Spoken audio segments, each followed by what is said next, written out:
정돈이 된 것 같습니다. 네. 오늘 지금 그래도 평일 이런 2시에 이런 포럼을 하는 결정을 하기까지 참 쉽지는 않았습니다. 어떤 분들이 이렇게 관심을 갖고 와주실까? 그렇지만 그래도 새해 첫 주제를 저희가 이제 반려동물이라는 키워드를 삼고 진행을 하게 된 것 자체가 우선 큰 의미가 있다라고 생각을 합니다. 그럼 오늘 반려동물 산업 및 문화확산을 통한 지역경제 활성화 포럼 먼저 진행을 맡은 다이룸 협동조합의 김춘학입니다. 네. 우선은 오늘 참여해주시는 분들 간단한 소개를 먼저 드리도록 하겠습니다. 첫 번째 발제를 맡아주신 우리 주식회사 진시드 진종식 대표님 모셨습니다. 두 번째 발제를 맡아주신 직함이 몇 개가 있으셔서요. 오늘은 제가 이제 수의사님으로 말씀을 드리겠습니다. 우리 김미선 수의사님 모셨습니다. 네, 그리고 이어지는 토론에 함께해 주시는 우석대학교 제약공학과 한가푼 교수님 모셨습니다. 네, 오늘 이 자리를 주최를 해주신 우리 호원대학교 산업인재대학 유은미 교수님 모셨습니다. 네, 반려동물 프로그램 기획자로도 열심히 활동하고 있는 주식회사 브랜더스 편재현 대표님 오셨습니다. 네, 반려동물과 관련된 보자 여러 가지 작품들 만들고 계시는 꼬막공방의 박미선 대표님 오셨습니다. 네, 그리고 이 자리에 참여해 주시는 분들은 다양한 기획자, 활동가 그리고 대부분이 반려인으로 지금 알고 있습니다. 그래서 오늘 이야기 나누는 내용이 이론적인 그러한 부분보다 실제 현장의 목소리까지 확장될 수 있는 그리고 다음을 기약할 수 있는 포럼의 거점 역할을 할 수 있었으면 좋겠습니다. 네, 그래도 우리 간단하게 이 자리를 기획해 주신 우리 유미 교수님 간단한 그래도 환영사 말씀 듣게요. 네.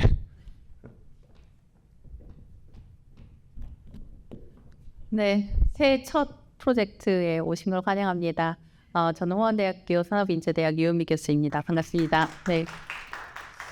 사실 작년에 익산시는 반려동물 친화도시로 지정이 되면서 다양한 반려동물에 관련된 관광 컨텐츠들을 진행을 했었어요. 그래서 저희가 마지막에 익산에서 반려동물 페스티벌을 마지막으로 한 개년도 사업을 마무리했는데 그때 이제 이 포럼을 같이 할까 하다가 너무 한 군데 도시에 집중되는 것보다 그래도 군산도 관광 인프라가 굉장히 많이 되어 있기 때문에 이러한 것들을 같이 공유해 보고자 이렇게 1월에 저희가 날짜를 좀 잡게 되었습니다. 근데 이렇게 또 와주셔서 너무 감사하고 사실 저희가 관심 있는 분야는 다른 분야별로의 융합이에요.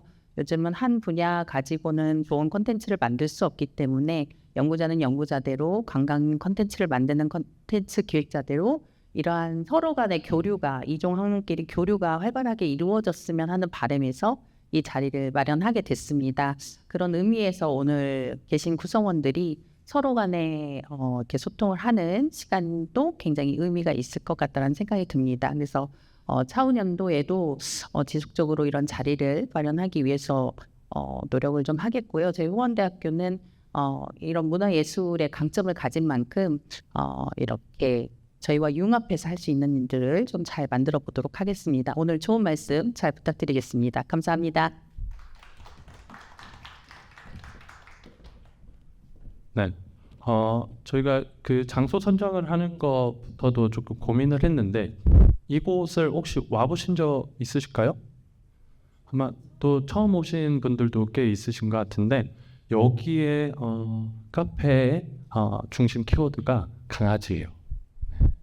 5마리의 강아지 캐릭터를 가지고 지금 이러한 공간을 만들고 있는데 끝나고 제가 설명을 하는 것보다 끝나고 나가실 때 그때 한번 좀 훑어보시면 이러한 곳이었구나라는 그런 의미도 가져가실 수 있을 것 같습니다. 네, 그럼 본격적으로 첫 번째 발표부터 듣도록 하겠습니다. 네, 첫 번째 발제는 우선 저희가 이제 군산에서 진행하지만 조금 전북으로 확장된 개념에서의 반려동물 산업의 확장에 대한 부분을 좀 준비해 주신 것 같으세요. 우리 주식회사 진시드 진종식 대표님을 모시고 첫 번째 발표 듣도록 하겠습니다. 큰 박수가 필요합니다. 네.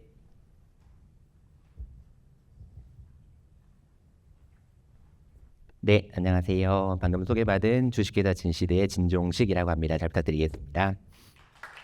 네, 뭐 유튜브로 이렇게 나중에 편집해서 나간다고 하면 좀 미리 다이어트도 좀 하고 좀 더 꾸미고 좀 이렇게 넥타이도 좀 하고 그렇게 왔을 텐데 전혀 그런 얘기를 못 듣고 와가지고 네, 이대로 나가도 괜찮은 건가? 저희 집사람이 보면 네, 그러니까요. 욕을 하지 않을까 뭐 그런 생각도 하면서 네, 시작해 보도록 하겠습니다. 네, 조금 긴장은 되는데요. 이제 조금 너무 이제 말씀드렸지만 제가 또 군산인 줄 알았으면 군산으로 맞춤형으로도 만들어 왔을 텐데 저는 이제 익산에 있고요. 저희 기업은 또 익산에 있고 또 익산 제가 출신이다 보니까 뭐 군산으로 한정하기보다는 전라북도가 이런 반려동물 관련된 산업으로 어떻게 앞으로 먹고 살 수 있을 것인가, 어떻게 방향을 잡아갈 수 있을 것인가에 대해서 얘기를 하는 게 낫겠다 싶어서 조금 군산인지 알았으면서 전북으로 잡았습니다. 그래서 이제 전라북도 하면 뭐 여러분들 아시겠지만 뭐 농생명 수도라는 말을 많이 쓰잖아요. 뭐 예전에는 뭐 농생명 메카라는 말을 썼는데 이제 종교적인 단어라고 해가지고 요즘에는 이제 농생명 수도라는 말을 많이 쓰는데 정말 좋은 농산물 그리고 이런 그 농식품 소재들이 굉장히 많이 있거든요. 근데 그것들을 살리지 못하고 단순 가공 산업들이 많이 발달하고 있다 보니까 그런 것들을 이제 물론 이제 인간을 위해서 사용할 수도 있지만 그런 것들을 고부가가치화해서 반려동물에 사용할 수 있지 않을까라는 컨셉으로 저희 이제 주식회사 진시드가 창업을 하게 됐습니다. 물론 이제 주식회사 진시드 자체는 꼭 반려동물만을 위한 업체는 아닙니다만 사람들을 위한 여러 가지 소재를 개발하는 과정 중에 이것들은 반려동물에게도 적용할 수 있겠구나라는 것들을 저희가 소재를 잡아서 현재 이제 제품 개발도 하고 있고 여러 가지로 개발하고 있는 회사가 되겠습니다. 잠깐 이제 저희 주식회사 진시드에 대해서 소개를 드리면 저희 주식회사 진시드는 원래 이제 전북대학교 교원 창업 기업으로 이제 창업을 2023년도에 했고요. 그래서 이제 저희는 기반은 기본적으로는 식물 공장입니다. 그래서 식물 공장에서 생산할 수 있는 소재를 개발해서 그것들을 사람 또는 이제 동물들에게 사용해보자라는 컨셉으로 이제 저희가 창업을 하게 됐고요. 여러 가지 이제 많은 것들을 저희 식물 공장에서 키워봤기 때문에 어떤 것들이 이제 수지에 맞고 수지에 안 맞고 그러니까 수지타산이 잘 맞아야 되는데 너무 비싼 것들은 이게 시장으로 나오기가 굉장히 어렵거든요.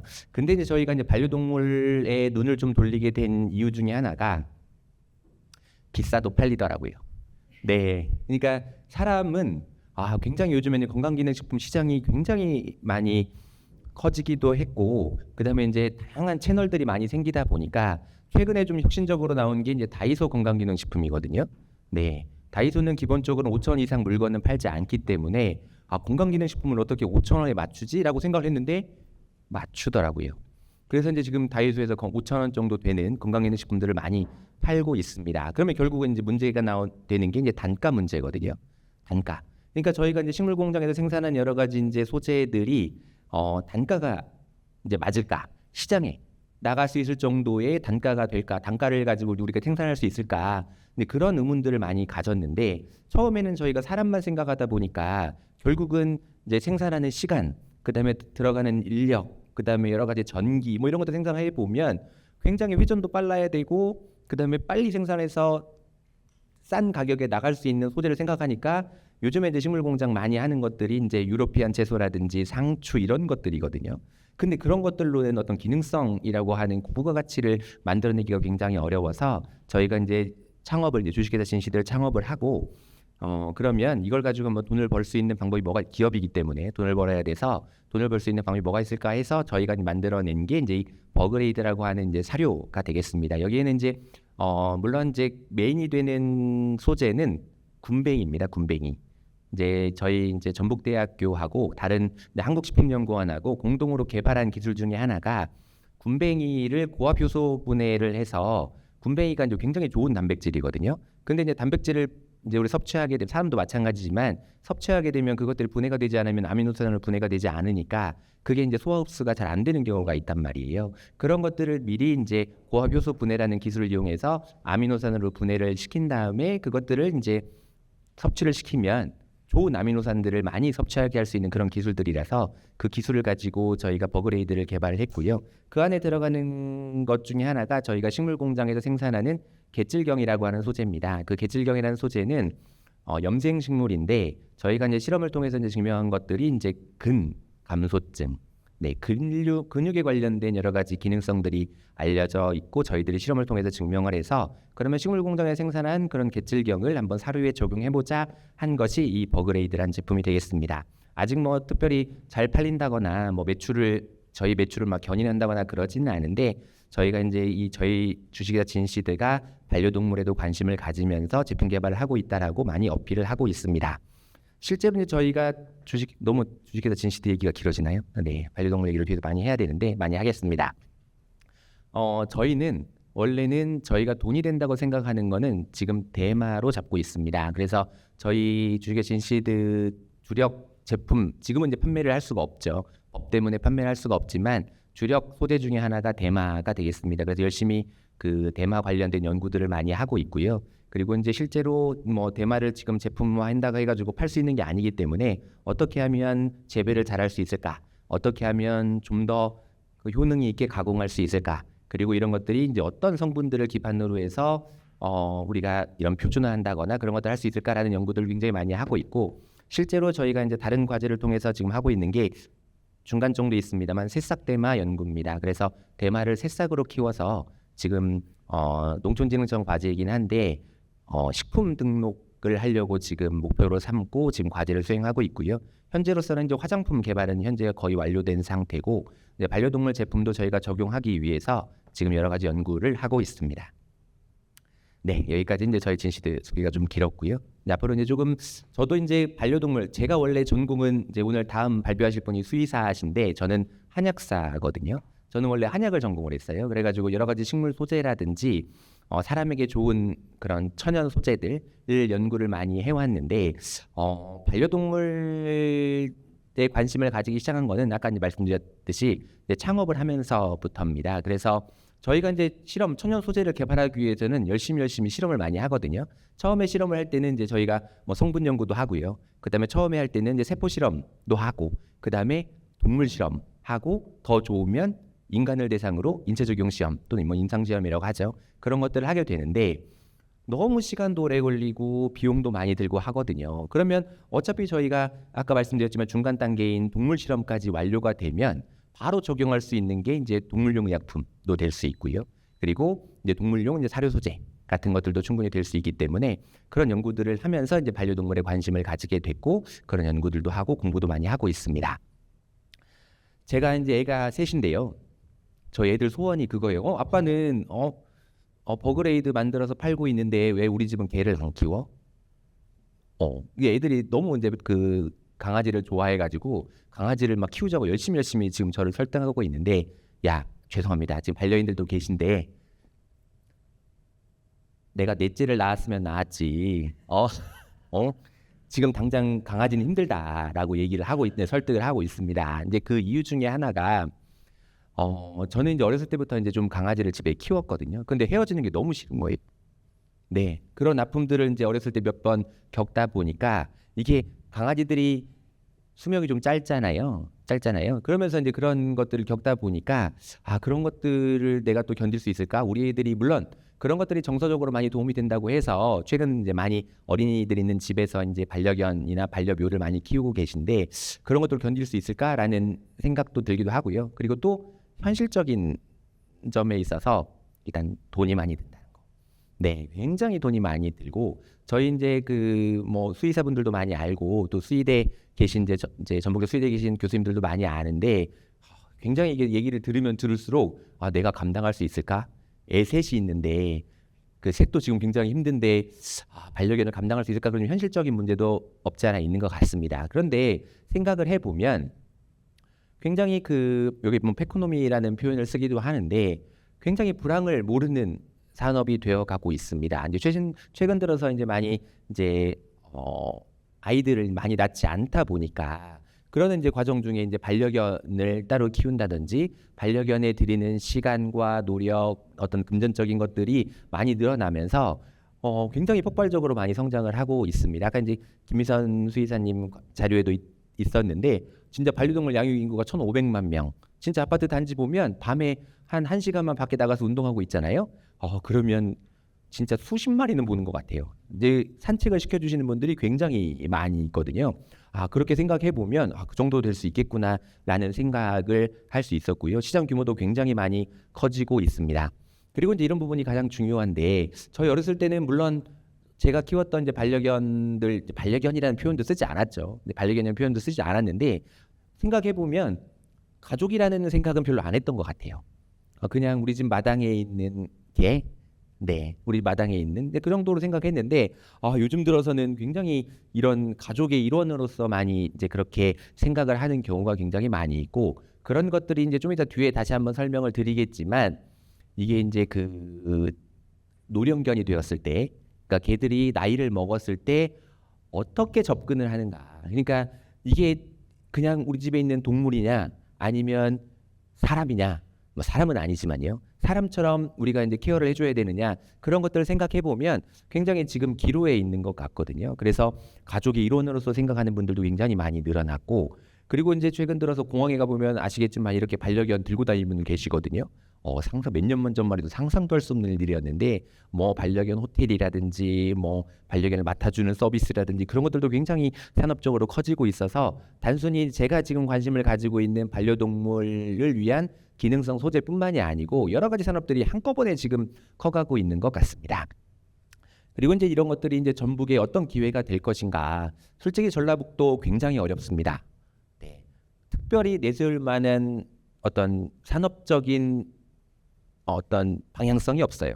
그러니까 농산물 아까 이제 말씀드렸지만 농생명 소재 하지만 솔직히 말씀드리면 이 농생물 소재 저희가 열심히 키우잖아요. 다 경기도에서 가져가서 부가가치를 높여서 자기들이 팔아먹습니다.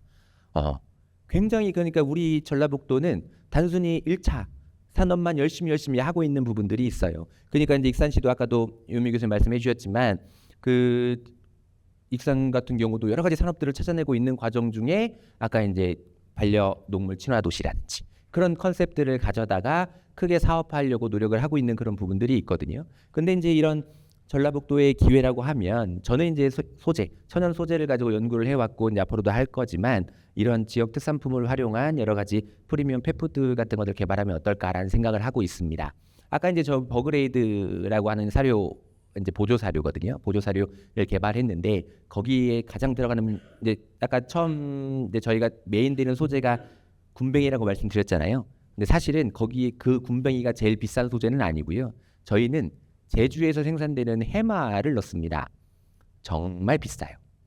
네, 정말 비쌉니다. 해마라는 최고급 소재를 가져다가 저희가 넣었는데 지금 생각해 보면 좋은 것만 죄송합니다. 유튜브에 적절한 단어인지는 모르겠습니다만 때려 넣었더니 좋은 것만 때려 넣었더니 원가가 너무 비싸져가지고 판매에 조금 어려움을 겪고 있긴 합니다만 반려동물에게 좀 좋은 것들을 먹이자는 컨셉으로 여러 가지를 하고 있는데 저희 전라북도도 이제 제주산 해마와 같은 좀 고급화된 조금 더 가격이 세고 그다음에 이런 것들 부가가치를 만들 수 있는 그런 소재들을 좀 더 개발해야 되지 않을까 그런 생각들을 하고 있습니다. 여러 가지 이제 전라북도 문제 아까도 말씀드렸지만 뭐 셀 수가 없습니다. 일단 기본적으로 젊은이들이 근데 너무 깜짝 놀라 다 젊은이들이세요. 근데 젊은이들이 없다라고 제가 분명히 썼는데 이게 다들 젊은이들이셔가지고 젊은이들이 많네요. 네.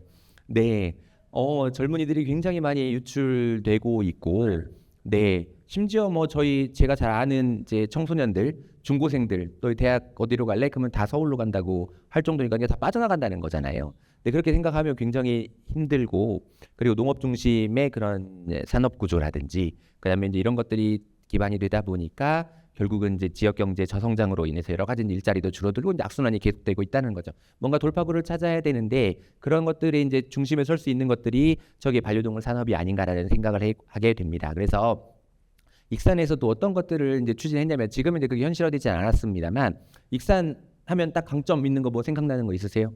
익산 하면 생각나는 거. 아, 보석. 아, 예, 보석. 저도 이런 얘기 되는지 모르겠습니다만 저도 결혼한다고 할 때 보석 사러 종로 3가에 갔거든요. 이런 얘기를 아마 이제 익산 분들이 보면 하면 저 뭐 이해할 수 있지만 그러니까 모르겠습니다. 결국은 단가를 생각할 수밖에 없고 네. 신혼부부라서 이제 어렸을 때 결혼을 했다 보니까 네, 그런 것도 생각하지 않을 수가 없잖아요. 네, 그런데 네, 보석 그렇습니다. 또 하나 뭐 또 생각나는 게 익산 하면 서동, 네, 서동 선화공주 그 사랑 얘기 그 말씀하시는 거죠. 근데 익산에서 솔직히 저도 익산에서 제가 토박이거든요. 딱 해외 유학 한 10년 빼놓고는 다 익산에 살고 있습니다. 근데 KTX KTX 익산하면 KTX 지금 또 난리죠. 지금 여수까지 좀 KTX 지금 직접 뚫겠다. 지금 익산은 반발을 하고 있거든요. 지금 무슨 소리냐? 익산을 거쳐가야 된다. 그러고 있고 예전에 익산역을 김제 쪽으로 옮겨야 된다고 했을 때 다시 한번 이게 무슨 소리냐? 또 그런 적도 있었거든요.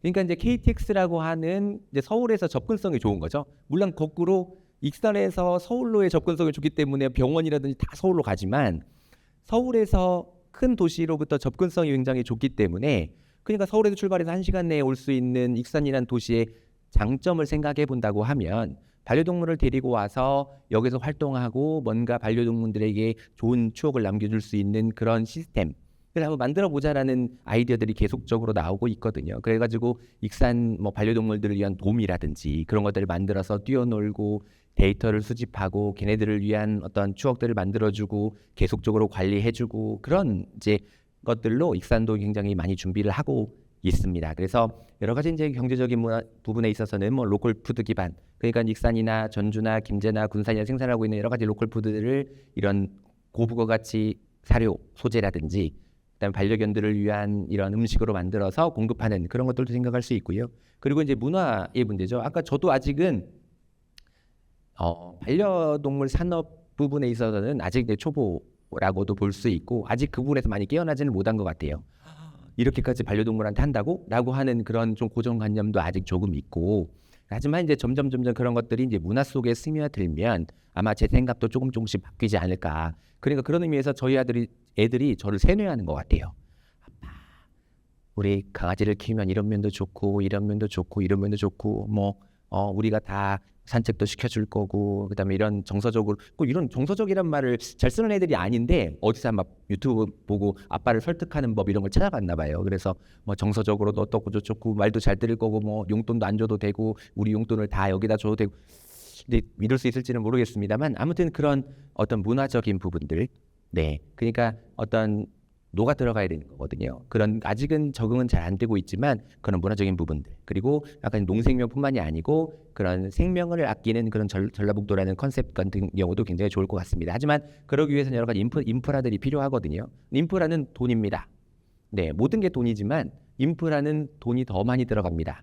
네, 건물을 지어야 되고 그런 인프라들 하나하나 할 때도 굉장히 비용들이 많이 들어가는데 그런 비용들을 어떻게 수급해 올 것이냐도 굉장히 큰 문제이거든요.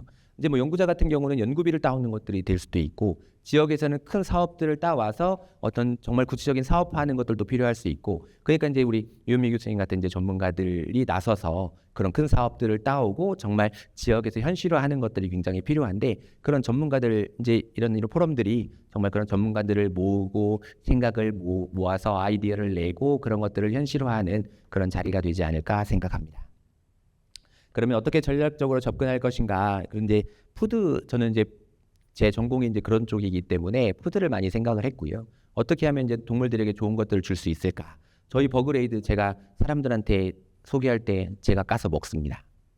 네, 제가 까서 먹습니다. 왜냐면 저희가 이제 레시피도 짜고 저희가 만들었기 때문에 신뢰를 주기 위해서.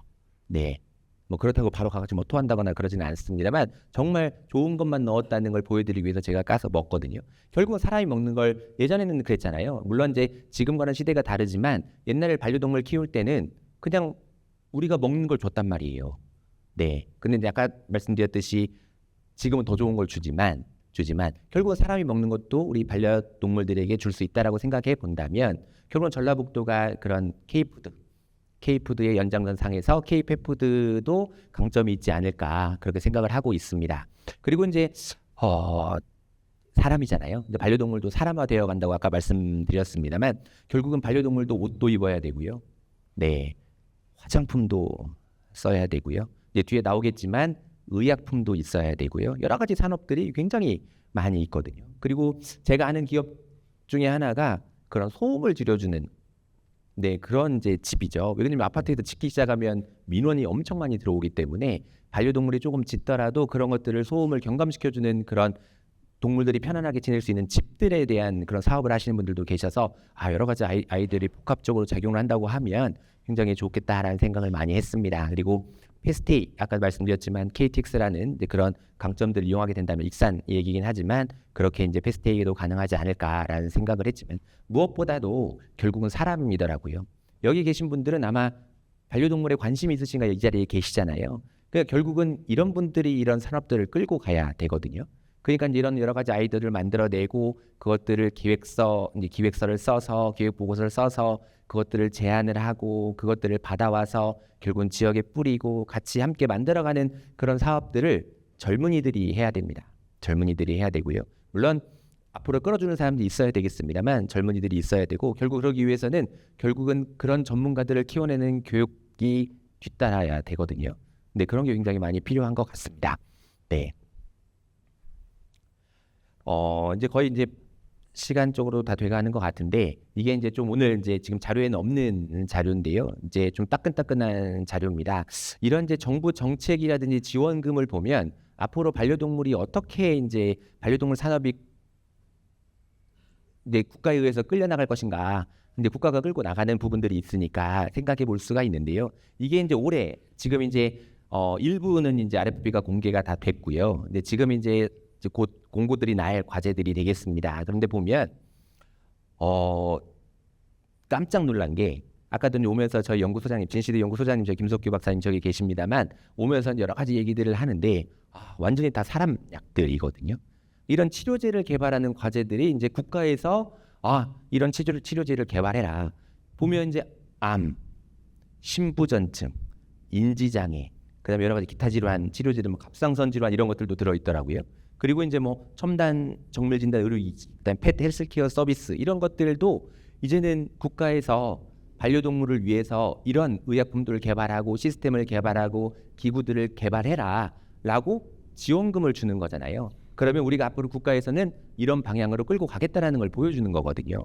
그렇다고 해보면 굉장히 이런 과제들에도 좀 더 적극적으로 참여할 필요도 있고요. 이런 것들이 결국은 소재들이 다 어디에서 올 것인가. 물론 치료제가 물론 합성의약품일 수도 있겠지만 저 이제 전공을 따져보면 천연 소재들로부터 올 수 있다라는 생각을 하게 됩니다. 우리도 뭐 천연물 의약품들 사람을 위해서도 많이 개발이 되고 판매가 되고 있지만 이런 반려동물을 위해서도 이런 치료제를 만든다고 할 때 이제 천연 소재들을 많이 활용했으면 좋겠다라는 생각을 합니다. 그래서 올해 이제 R&D 예산이 많이 늘어난다고 하면서 20과제나 이렇게 나오는 걸 이제 물론 지정 과제는 하나입니다만 지정 과제는 3과제고요. 그다음에 자유 과제가 20과제나 나오는 걸 보면 이 과제가 이제 끝나는 한 5, 6년 뒤면 이런 치료제들이 이제 반려동물 타깃으로 한 치료제들이 이제 만들어지게 되고 이제 시장에 나올 거잖아요. 당장 1, 2년 뒤에는 아니고 이제 이게 5, 6년 뒤 얘기이기 때문에 그렇긴 하겠지만 그때 되면 또 지금과는 다른 또 양상이 펼쳐지지 않을까 생각을 합니다. 이제 안타까운 거는 아까도 이제 말씀드렸던 것처럼 반려동물은 수명이 짧습니다. 짧아요. 사람 같은 경우는 악성 종양이라고 하면 사람 같은 경우는 암에 이제 걸리면 항암 치료를 받죠. 항암 치료를 받는다거나 수술을 한다거나 그렇게 치료를 받으면 보통은 이제 어떻게든 5년, 10년, 20년, 30년을 사시잖아요. 완치가 됐다고 보면. 근데 반려동물 같은 경우는 보통 11살, 12살에 암에 걸린다고 보면 굉장히 힘들게 치료를 한다고 하더라도 2, 3년 더 사는 거거든요. 그런다고 해서 사람과의 그 치료제 성격이 다를 수 있습니다. 네, 사람은 이제 어떻게 치료를 해야 되고, 그러니까 사람은 더 이 몸을 가지고 더 오래 살아야 되기 때문에 치료의 방향이 조금 더 몸의 치료 부담을 좀 덜 주는 방향으로 치료제가 개발이 될 수도 있어요. 근데 반려동물은 또 물론 이제 사람처럼 대우를 받고 있기 때문에 좀 그런 부분들도 있지만, 그러니까 이제 치료제 방향이 좀 생각했던 것보다 다를 수 있거든요. 그리고 이제 아까 성구 연구소장님이랑 오면서 또 말씀 나눴던 게 인지장애거든요. 인지장애 같은 경우는 사람 같은 경우는 치매라고 생각을 해보면, 사람은 말을 할 수가 있고, 네, 그다음에 행동적인 부분들이 바뀔 수가 있는데 반려동물 같은 경우는 말을 할 수가 없잖아요. 근데 물론 표현을 할 수는 있겠죠. 어제까지 또 분명히 나한테 내가 퇴근하고 오면 꼬리치며 달려오던 애가 갑자기 나를 못 알아봐. 그러면 주인 입장에서는 굉장히 충격이겠죠. 근데 그런 인지 장애들이 이제 나타났을 때 어떻게 이제 접근을 해야 되는가, 그런 것들도 아마 이런 전체적인 큰 농림축산식품 과제 안에서 다뤄지지 않을까. 그러니까 사람과는 다른, 물론 사람화되어 가서 이제 가족의 일원으로서 생각이 되고 있지만, 이런 과제를 개발함에 있어서 그런 개념들도 좀 사람과는 조금씩은 다른 그런 개념들도 정립되어 가지 않을까라는 생각을 하게 됩니다. 그래서 저도 관심을 가지고, 물론 이 과제에 제가 참여를 할지 어떻게 할지 아직 결정을 못했습니다만, 이런 과제들이 진행되는 상황을 보면서 저도 조금 더 생각을 하고, 그리고 이제 아까 문화적인 부분도 있지만 조금씩 젖어들지 않을까, 공부를 더 하면서 젖어들지 않을까 생각을 하고 있습니다. 여러 가지 이제 해결을 위해서는 어떻게 해야 될 것인가 생각을 해봤지만, 문제는 역시 돈입니다. 돈이에요. 네, 돈이 있어야 움직입니다. 얼마나 지자체에서 관심을 가지고 이런 분야에 투자를 할 것인가, 그리고 얼마나 많은 인력들을 생산해서 전라북도란 지역에 배출을 해줄 것인가가 굉장히 중요하고요. 그리고 이제 시민들도 이제 저도 좀 더 깨어나야 됩니다만, 그런 이제 반려동물에 대한 성숙한 문화라든지 그런 이제 개념이라든지 그런 것들도 조금 더 성숙해져 가면 좀 더 반려동물 산업이라든지 그런 문화 확산이 되지 않을까 생각을 합니다. 제가 이제 그 퍼플렉시티 이제 그 AI 중에서 퍼플렉시티를 많이 쓰는데, 제가 이 마지막으로 혹시 임팩트 있는 캐치프레이즈 하나 써줄래 했더니 이렇게 써줬더라고요. 반려동물과 함께 다시 지는 전복의 심장. 마음에 들지는 않습니다만, 네. 여러 개를 줬는데 그 중에 제일 나았는데 별로 마음에 들지는 않았습니다만, 전복의 심장이 다시 뛰어야 됩니다. 그러니까 지역의 심장이 다시 뛰려면 뭔가 돌파구는 찾아야 됩니다. 그게 이제 반려동물일 수도 있고 뭐 다른 분야일 수 있지만, 분명히 반려동물 그 산업 자체가 그 유망한 분야 중에 하나인 거는 틀림없습니다. 그렇다고 한다면 전라북도도 마찬가지고 군산도 마찬가지, 익산도 마찬가지지만 충분히 그 가능성을 믿고 투자하고 끌고 나가야 되지 않을까, 그렇게 생각하고 있습니다. 네, 여기까지 하겠습니다. 감사합니다. 네, 변호사님 좀 받아주시고요. 네. 질문을 좀 이따 하시면 좋을 것 같습니다. 우선 앉아주시면 좋겠습니다. 네, 저희가 지금 질문이 많을 것 같은 눈빛들의 시선들을 느꼈는데, 이따 그 토론 시간을 빌려서 진행을 한번 해보도록 하겠습니다. 우선 첫 번째 발제를 진종식 대표님께서 해주셨는데, 개인적인 펜로스 경험과 이와 관련된 우리 그 농생명 기반으로 한 또 반려동물 산업 결합 가능성, 이거가 우리 전북이 가질 수 있는 하나의 기회 요소가 된다라는 말씀을 좀 해주신 것 같습니다.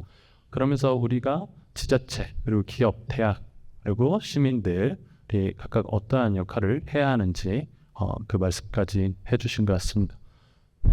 다시 한번 큰 박수 한번 부탁드리겠습니다. 네. 그럼 이어서 두 번째 발제 바로 듣고 토론으로 들어가도록 하겠습니다. 네. 두 번째 발표는 우리 김미선 수의사님께서 해주실 건데, 저하고는 또 개인적으로 계속 몇 번 뵀었죠.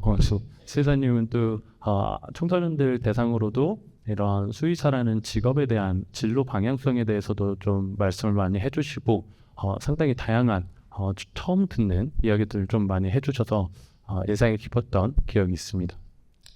그럼 두 번째, 사람, 동물, 도시가 함께 성장하는 근산형 반려동물 산업 생태계라는 그 주제를 가지고 오셨습니다. 네, 큰 박수를 맞이하겠습니다. 이 주제를 받았을 때 저는 수의사이기 이전에 저는 반려동물을 27년 차 키우고 있고 아까 말씀하신 반려동물 이렇게까지 하는 사람 중에 한 명입니다. 그래서 그런 사람의 입장에서 제가 아는 지식과 혹은 제가 솔직히 군산의 고향은 아니고 산지는 한 15, 16년 차 됐는데 군산에 와서 반려동물 관련해서 느꼈던 점들을 좀 담아보고자 노력했고 여기 다 대부분이 반려동물을 키운다고 생각하고 말씀을 드려도 될지 이제 그것까지는 어떻게 할지 모르겠지만 같이 그래서 반려동물 문화가 실제 군산에서 어떻게 적용할 수 있고 그리고 우리가 앞으로 어떻게 하면 좋겠는지 같이 얘기를 나눠봤으면 합니다. 자, 우선 솔직히 제가 반려동물을 27년째 키우고 있다고 했잖아요. 우리나라가 모든 것이 빠르지만 반려동물 문화도 근 30년간 저 정말 체감이 되게 엄청 많이 바뀌었어요. 다들 느끼고 있는 부분이죠. 근데 이거를 수치적으로 찾아보니까 현재 24년 말 기준으로 반려동물은 나의 가족이다라고 생각하는 비율이 반려동물 키운 사람은 87.2%. 근데 솔직히 반려동물 키운 사람들은 그게 당연한 거예요. 근데 반려동물 문화라 하면 반려동물 키우는 사람뿐만 아니라 안 키우는 사람도 다 같이 공감을 하고 서로에게 적대감을 느끼자고 같이 이끌어가는 게 문화라고 생각을 하거든요. 그래서 자, 비반려 가구, 동물을 키우지 않는 사람들의 인식 변화를 2018년부터 통계 자료를 보니까 처음에 2018년도에는 나는 동물을 안 키우지만 그래도 반려동물 가족이다라고 인식한 사람이 50%였어요. 24년도에는 68.2%까지 증가했습니다.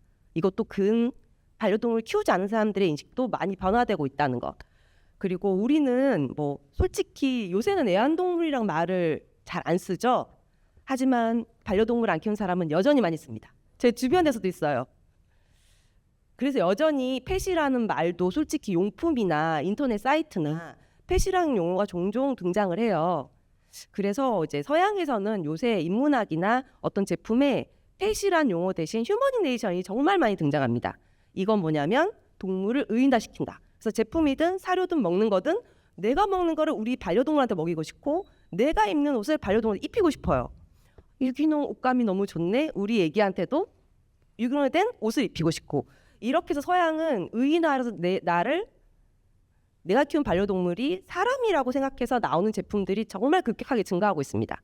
그리고 아까 제가 궁금해 CBD라고 나왔잖아요. 서양에서는 이미 제품화 많이 돼서 23년도, 24년 핫 트렌드였어요. 그게 마약성 성분인데 진정 효과가 있어서 특히 고양이한테 많이 쓴대요. 예민한 애들을 안정화시키기 위해서. 그런 식으로 이미 사람한테 적용하는 것을 어떻게 하면 동물에게 쓸 수 있는지 사람하고 똑같이 대입해서 지금 제품들을 서양에서는 이미 많이 만들고 있고 우리나라도 시작한 지 좀 되었죠. 자, 그리고 솔직히 많은 통계 자료가 있어요. 뭐 유료 통계 자료, 무료 통계 자료, 뭐 국제. 근데 저는 그냥 우리나라 군산이 산업을 성장해야 되니까 우리나라 국가 정책 통계 자료를 가져와 봤습니다. 자, 글로벌 시장 규모가 반려동물 시장이 2022년부터 향후 10년간 7.72% 성장한다고 지금 예측을 하고 있어요. 근데 국내는 2032년까지 9.6% 성장한다고 합니다. 물론 규모면에서는 뭐 턱없이 부족하지만 성장률은 우리나라가 전 세계보다는 더 앞설 것이다. 이게 지금 우리나라 국가에서 지금 예측한 것이고요. 그 중에서도 여러 가지 성장률이 있는데 지금 크게 4가지로 나눴고 솔직히 이 연평균 성장률의 이 순서는 전 세계 성장률도 유사합니다. 다만 우리나라가 더 크게 성장할 거라고 예측하는 분야는 펫테크 분야. 이게 예를 들면 동물병원을 직접 가지 않고 비대면으로 증상을 말하고 약을 처방받는다던가 이런 AI적인 면 혹은 요새도 이제 많이 쓰고 있지만 홈 CCTV가 돌아다니면서 반려동물 하는 행동을 봐주고 사료도 주고 이런 펫테크가 가장 크게 성장할 거라고 예상하고 있습니다. 솔직히 우리 10년 전만 해도 AI가 이렇게 발전할 줄 몰랐잖아요. 저도 챗GPT, 제미나이 가끔 쓰는데 매우 감사합니다. 10년 후에는 이렇게 우리가 상상하지도 못할 펫테크가 엄청나게 발전할 거라고 지금 다 추측을 하고 있어요. 저도 정말 기대하고 있습니다. 저도 반려동물을 키우지만 이제 직장을 다니는 입장으로서 항상 같이 할 수 없음에 어떻게 하면 내가 같이 없을 때 이 아이를 좀 더 관심 있게 불편한 것이 없는지 보살피고 싶거든요. 다들 그렇지 않나요? 내가 없을 때도 누군가 이렇게 반려동물을 세심히 보살펴준다면 참 좋을 것 같아요. 그리고 또 아까 말씀하신 대로 저도 하늘나라에 보낸 아이들이 몇 있는데 애들이 나이가 많고 아픈데 솔직히 우리나라 동물병원은 입원 문화가 발달돼 있지 않고 비용이 너무 비싸서 집에서 아픈 노령견이 있을 때 이런 펫테크가 잘 발달된다면 정말 도움이 많이 될 것 같습니다. 그리고 아까 제가 말한 그 비대면 상담 이용 의향이 통계 자료에서는 60% 이상이 된다고 합니다. 저도 마찬가지로 바쁜데 병원 못 가. 막 심각한 게 아니라 간단한 거는 증상 말하고 약만 받으면 좋겠다. 정말 많은 생각들 하시지 않나요? 저도 제가 수의사지만 필요합니다. 그래서 이 분야가 지금 가장 펫테크 중에 앞으로 영향력이 가장 클 거라고 예상되는 분야입니다. 그리고 국가에서 아까 잠깐 말씀하셨지만 실제 그 23년도에 육성 대책이 나왔죠. 현재 24년도에는 반려동물 산업에 8조 원을 투자하겠지만 27년엔 15조 원으로 시장 육성하겠다. 거의 2배가 넘는 수치입니다. 그리고 크게 되게 세부적인 사항이 많은데 크게 4가지가 중점이라고 합니다. 펫푸드, 헬스케어, 펫서비스, 펫테크. 펫푸드 같은 경우는 실은 다들 동물 키우신다 그러죠. 아, 우리나라 사료 못 믿겠어. 물론 제도적 문제도 있고 기술적 문제도 있고 여러 가지 문제가 있어요. 근데 저도 이제 사료회사에 잠깐 발을 살짝 담그은 입장에서 우리나라 사료회사의 가장 큰 문제점은 뭐냐면 원료가 비쌉니다.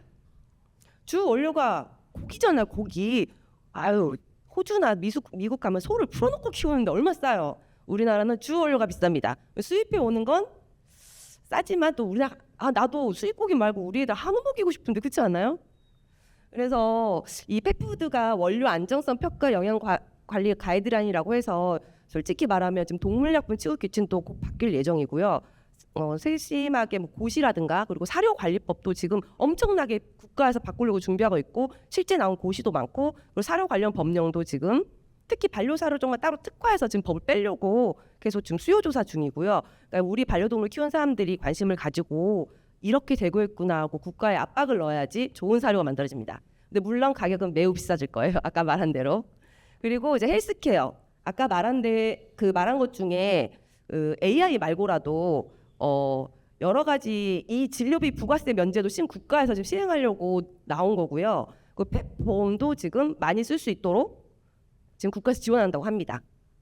그리고 이제 펫 서비스 같은 경우는 현재 국가에서 친화 관광도시 지원. 아까 익산이 반려동물 친화도시 했다고 했잖아요. 이거를 국가에서 지원해준다고 하니까 군산도 가능하겠죠.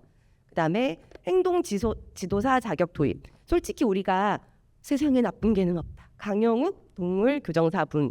실제 우리 국가에서 인정하는 자격증은 아닙니다. 이 자격증을 국가에서 인정하는 자격증을 지금 만들고자 해요. 그게 있으면 좀 더 믿고 맡길 수 있겠죠. 그다음에 장례식장 입지 완화. 군산에 반려동물 장례식장 한 군데인가 있는데 좀 미묘한 좀 있긴 있다고 해요. 근데 좀 미묘해요. 뭔가 저도 가보진 않았어요. 그리고 저도 보내면서 처음에는 군산도 없고 전라북도 아예 없어가지고 서울 쪽이나 저기 멀리까지 가서 보내고 온 적도 있고 하지만 최근에는 많이 생겼죠. 전북에도 전주가 괜찮더라고요. 혹시 가보신 적 있을지 모르겠지만 전주의 반려동물 장례식장은 사람 장례식장 같이 있어요. 그러니까 이제 주변 시선에서도 괜찮을 거고 좀 공원까지는 아니지만 그래도 좀 마음도 편하고 좀 자연 친화적이어서 이런 게 군산에도 있으면 좋겠다 싶더라고요. 근데 다만 군산 인구도 좀 작고 전주보다 작으니까 힘들지 않겠나 하냐면 그 전주에 있는 그 장례식장을 모델로 한번 생각해보는 것도 괜찮다고 생각합니다. 우리는 바다가 있으니까 바다가 쫙 보이는데 장례식장이 있고 솔직히 장례를 끝난 후에도 추모공간 같은 곳으로도 괜찮을지 않을까요? 물론 돈이 필요합니다. 그다음에 아까 펫테크는 잠깐 말했으니까요. 넘어가겠습니다. 그러면 우리 군산은 무엇을 해야 하나? 다는 알 거예요. 군산의 장점. 항만물류의 중심이다. 공항도 있고요. 항구도 있고요. KTX가 익산에 있지만 군산도 곧 들어올 거라고 하고요. 자, 그리고 농수산물 원물. 군산이 어쨌든 산업단지도 크게 있지만 아직 농사도 많이 하고 있어요. 나도 쌀을 먹으면 군산 쌀 맛있더라고요. 만약에 반려동물 사료에 실제 우리나라에서 생산된 햅쌀이 들어간다. 난 괜찮을 것 같아요. 이런 식으로 실제 군산에서 유기농이나 혹은 친환경으로 품질 좋은 원료를 사용한다. 이런 것도 괜찮을 것 같습니다. 그리고 우선 군산은 산업단지가 크게 있죠. 이거를 이용해야 한다고 생각합니다.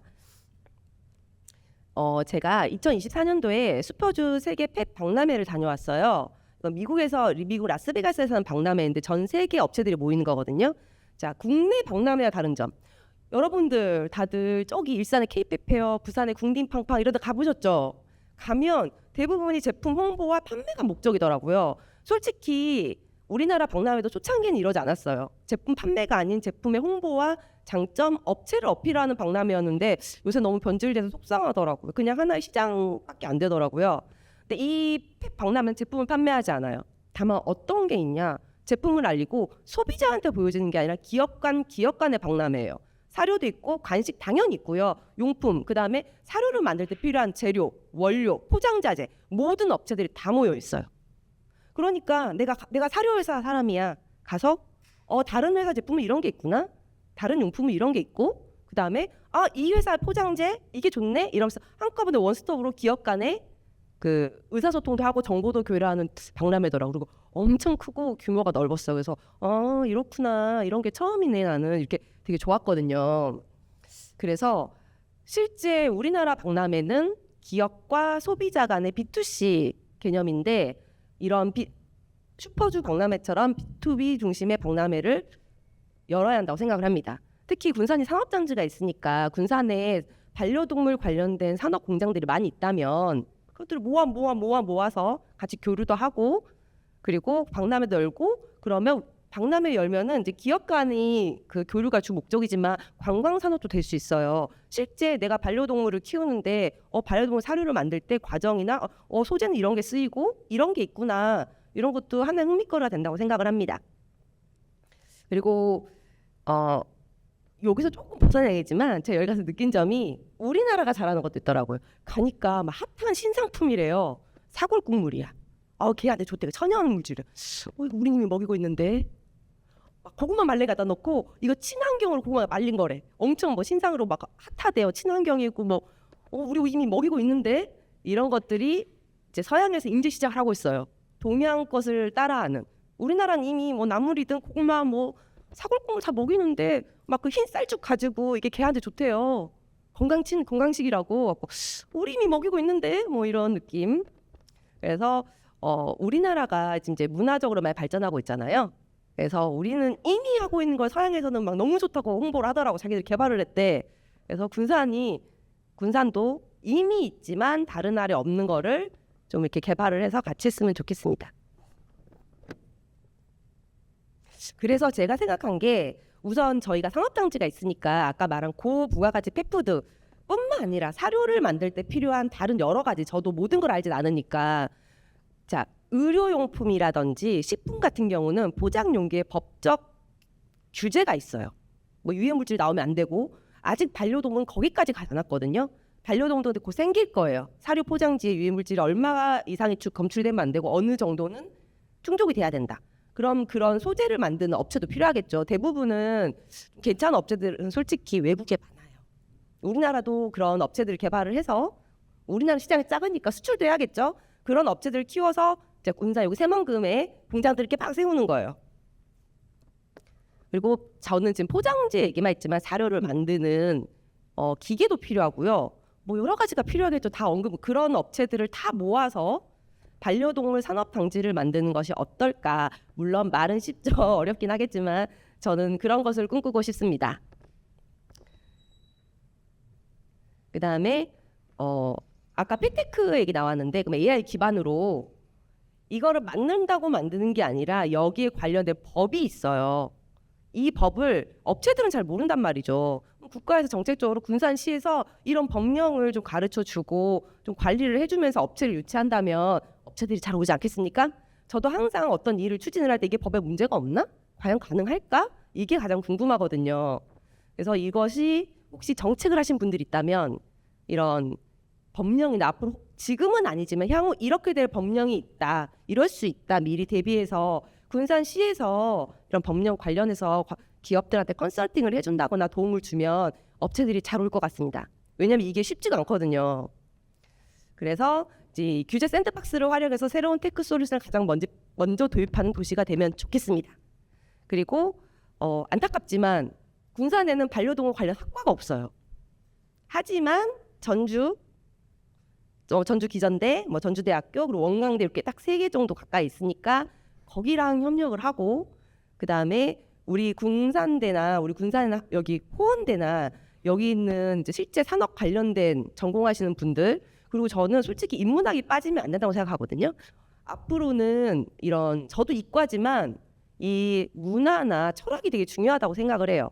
실제 반려동물 사료를 만들 때도 이익만을 위하지 않은 실제 도움이 될 만한 사료를 만들어야겠다는 생각이 정말 중요하다고 생각하는데, 그래서 실제 이런 반려동물 문화 산업에 인문학적으로 이 방향으로 가야 한다는 그런 부분도 같이 있었으면 좋겠어요. 그래서 그런 대학까지 같이 연계해서 했으면 좋겠습니다.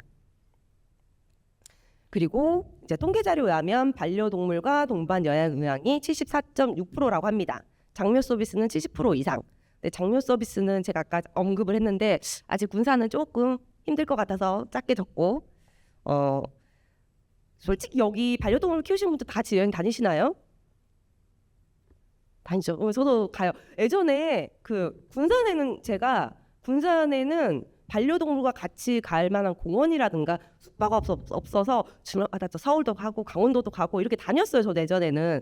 그런데 2010년 중반쯤인가 군산에 도그랜드가 생겼죠. 최초로. 그때 엄청 핫했습니다. 혹시 아시는 분들 아실 텐데 엄청 넓고 수도권에 온 친구들도 되게 좋대요. 넓어가지고. 그랬죠. 저는 지금 이 얘기를 하고 있지만 솔직히 군산, 이건 좀 이따 얘기하고. 그래서 근데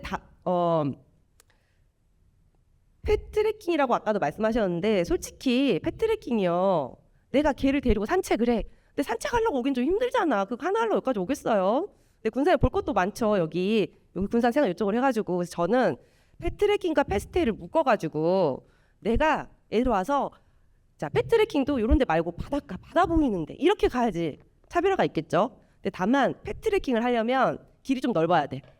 개들끼리 부딪히면 쌈나. 사람하고 조금 달라. 걔는 그죠? 조금 넓고 유모차 좀 끌 수 있어야 되고, 노령거 데리고 오면 유모차 좀 끌어야 되고, 그리고 다른 사람 좀 없고 한적한 뭐 해안길에 짧은 코스라도 있고 옆에 이렇게 펜션 하나 있고. 다만 이 하나 좀 추가됐으면 하는 게, 내가 군산 좀 구경 좀 하고 싶은데 걔를 다 못 데리고 가요. 이 복잡한데 걔 데리고 오면 누가 좋아하겠어. 싫어하는 사람도 있거든. 그러니까 이렇게 해서 몇 시간은 내가 군산 여행을 할 동안 반려동물 좀 봐줄 수 있는 이런 사람도 같이 있고, 그렇죠? 그 옆에 뭐 우리 애가 문제가 있어요. 그러면 좀 교정해주는 교정 지도사분도 같이 있는, 이렇게 묶음형으로 해서 펫스테이가 같이 있으면 어떨까 합니다. 그래서 이거랑 같이 엮어서 반려동물 행동교정 허브라고 제가 적었는데, 그것과 대학교 전문기관 연계해서 있으면 같이 다 묶어가지고 이렇게 산업단지가 아닌 문화단지 느낌으로 하면 참 좋을 것 같아요. 그러니까 군산 자체는 인구가 적고 반려동물 수가 많진 않지만 군산은 그래 좀 깨어있는 게 뭐냐면요, 이 작은 도시에 반려동물 운동장이 이미 5-6개나 있어요. 생긴 지 꽤 됐어요. 이런 데가 그렇게 많진 않거든요, 솔직히. 그래서 이거는 제가 실제 군산 와가지고 느낀 점인데, 여기 내초공원이라는 데 있거든요. 상암동 그 새만금 가기 전에 어마어마하게 넓어요. 근데 좀 황폐해. 사람도 없어. 그래서 아는 사람들은 알지. 개 키우고 개 데리고 가요. 산책해. 막 풀어놓고 산책해요. 예전에 그 반려동물 운동장이 생기기 전에 저 엄청 많이 갔습니다. 그래서 내가 이런 데 울타리만 치고 입장료 받아 돈 되겠다 싶었거든요. 그러지 않나요? 이게 공원이라고 사람이 쓰라고 했는데 안 써 아무도. 그러니까 국가에서 이렇게 노는 땅 군산시에서 울타리 치고 반려동물 옆에 패션 몇 개 지어주고, 아까 말한 몇 군데 하면 잘 쓸 것 같은데 엄청 넓더라고요. 그리고 솔직히 개 키운 사람들은 물론 이쁘고 깨끗하면 좋지, 그거 이전에 내가 맘 편히 다른 사람 눈치 안 보고 쫙 풀어놓고 같이 하는 게 더 좋잖아요. 그래서 투자 나중에 하더라도 이런 데를 지금이라 좀 이용하는 게 어떨까 싶습니다. 그리고 자 2020년 1월 3일 세상에 나쁜 개는 없다. 저는 군산이 이때가 기회라고 생각했는데 참 아쉽네요. 그때 그 당시 군산시 유기보호센터가 매우 핫했습니다. 솔직히 저도 가봤지만 되게 깨끗하고 그땐 정말 관리를 잘했어요. 그래서 막 군산 그때 엄청 이목을 받았죠. 지금은 좀 여러 가지 사유로 아쉽게 됐지만 아신 분들은 아시죠. 지금 이제 여기 군산 유경센터가 아니더라고요. 요 앞에가 원래 도브랜드였는데 우리게 이야기로 바뀌었어요. 여기 이분이 반려동물 행동교정사도 같이 하십니다. 그 당시에 이것을 좀 잘 해가지고 요 근처에 유기견 보호센터가 있고 요 반려동물 행동사도 있고 여기 저수지도 있고 하는데 여기 옆에 좀 펜션 몇 개 짓고 하면 은근 정부에 사람들 많이 왔을 거예요. 여기 보는 사람 은근 많았어요. 아, 이때가 기회가 아니었을까 싶네요. 솔직히 전. 그래서 아까 제가 말한 것들을 모아서 이렇게 반려동물만의 문화산업단지, 그리고 실제 정책적으로 좋은 얘기 많아 이런 거 말고 실제 반려동물들을 키우는 사람들이 원하는, 아까 제가 말한 그런 가지 몇 가지 추가하고 기타 다른 의견도 모아서 하면 어떨까 싶습니다. 솔직히 군산 인구는 부족하고 작게 보면 우리나라에서 좀 꿈을 크게 갖자면 전 세계에서 찾아오는 반려동물 문화 산업단지를 만들었으면 좋겠습니다. 그리고 이제 아까 제가 말한 것 중에 그 국가에서 군산시에서 이런 업체나 이런 것들을 법적으로 좀 솔루션을 해주고 관리해주면 좋겠다라고 했잖아요. 그리고 그런 것들 관련해서 잠깐 적은 건데 아까 한 말이니까 넘어갈게요. 그래서 저는 이렇게 생각합니다. 반려동물 산업은 단순한 제품이 아니라 산업 구조이고 문화이고 기술입니다. 자, 우리도 이 세 가지를 잘 염두해서 반려동물 문화를 펼칠 수 있는 군산이 되길 바랍니다. 감사합니다. 혹시 질문 나중에? 질문은 잠시 후에 받도록 하겠습니다. 네. 우리 두 번째 발제는 김미선 수의사님께서 해주셨는데요. 여러 가지 말씀 많이 해주셨어요. 네. 우리 진종식 대표님이 조금 전북의 이제 큰 전북 차원의 이야기를 조금 더 확장해서 해주셨다면 군산 맞춤형으로 조금 더 깊이 있게 들어와서 이야기를 해주신 것 같습니다. 뭐 휴머니제이션이라는 개념과 그리고 지금 군산시에서 오늘 포럼이 있는 건 오늘 하고 끝나는 게 아니라 다음을 위한 거잖아요.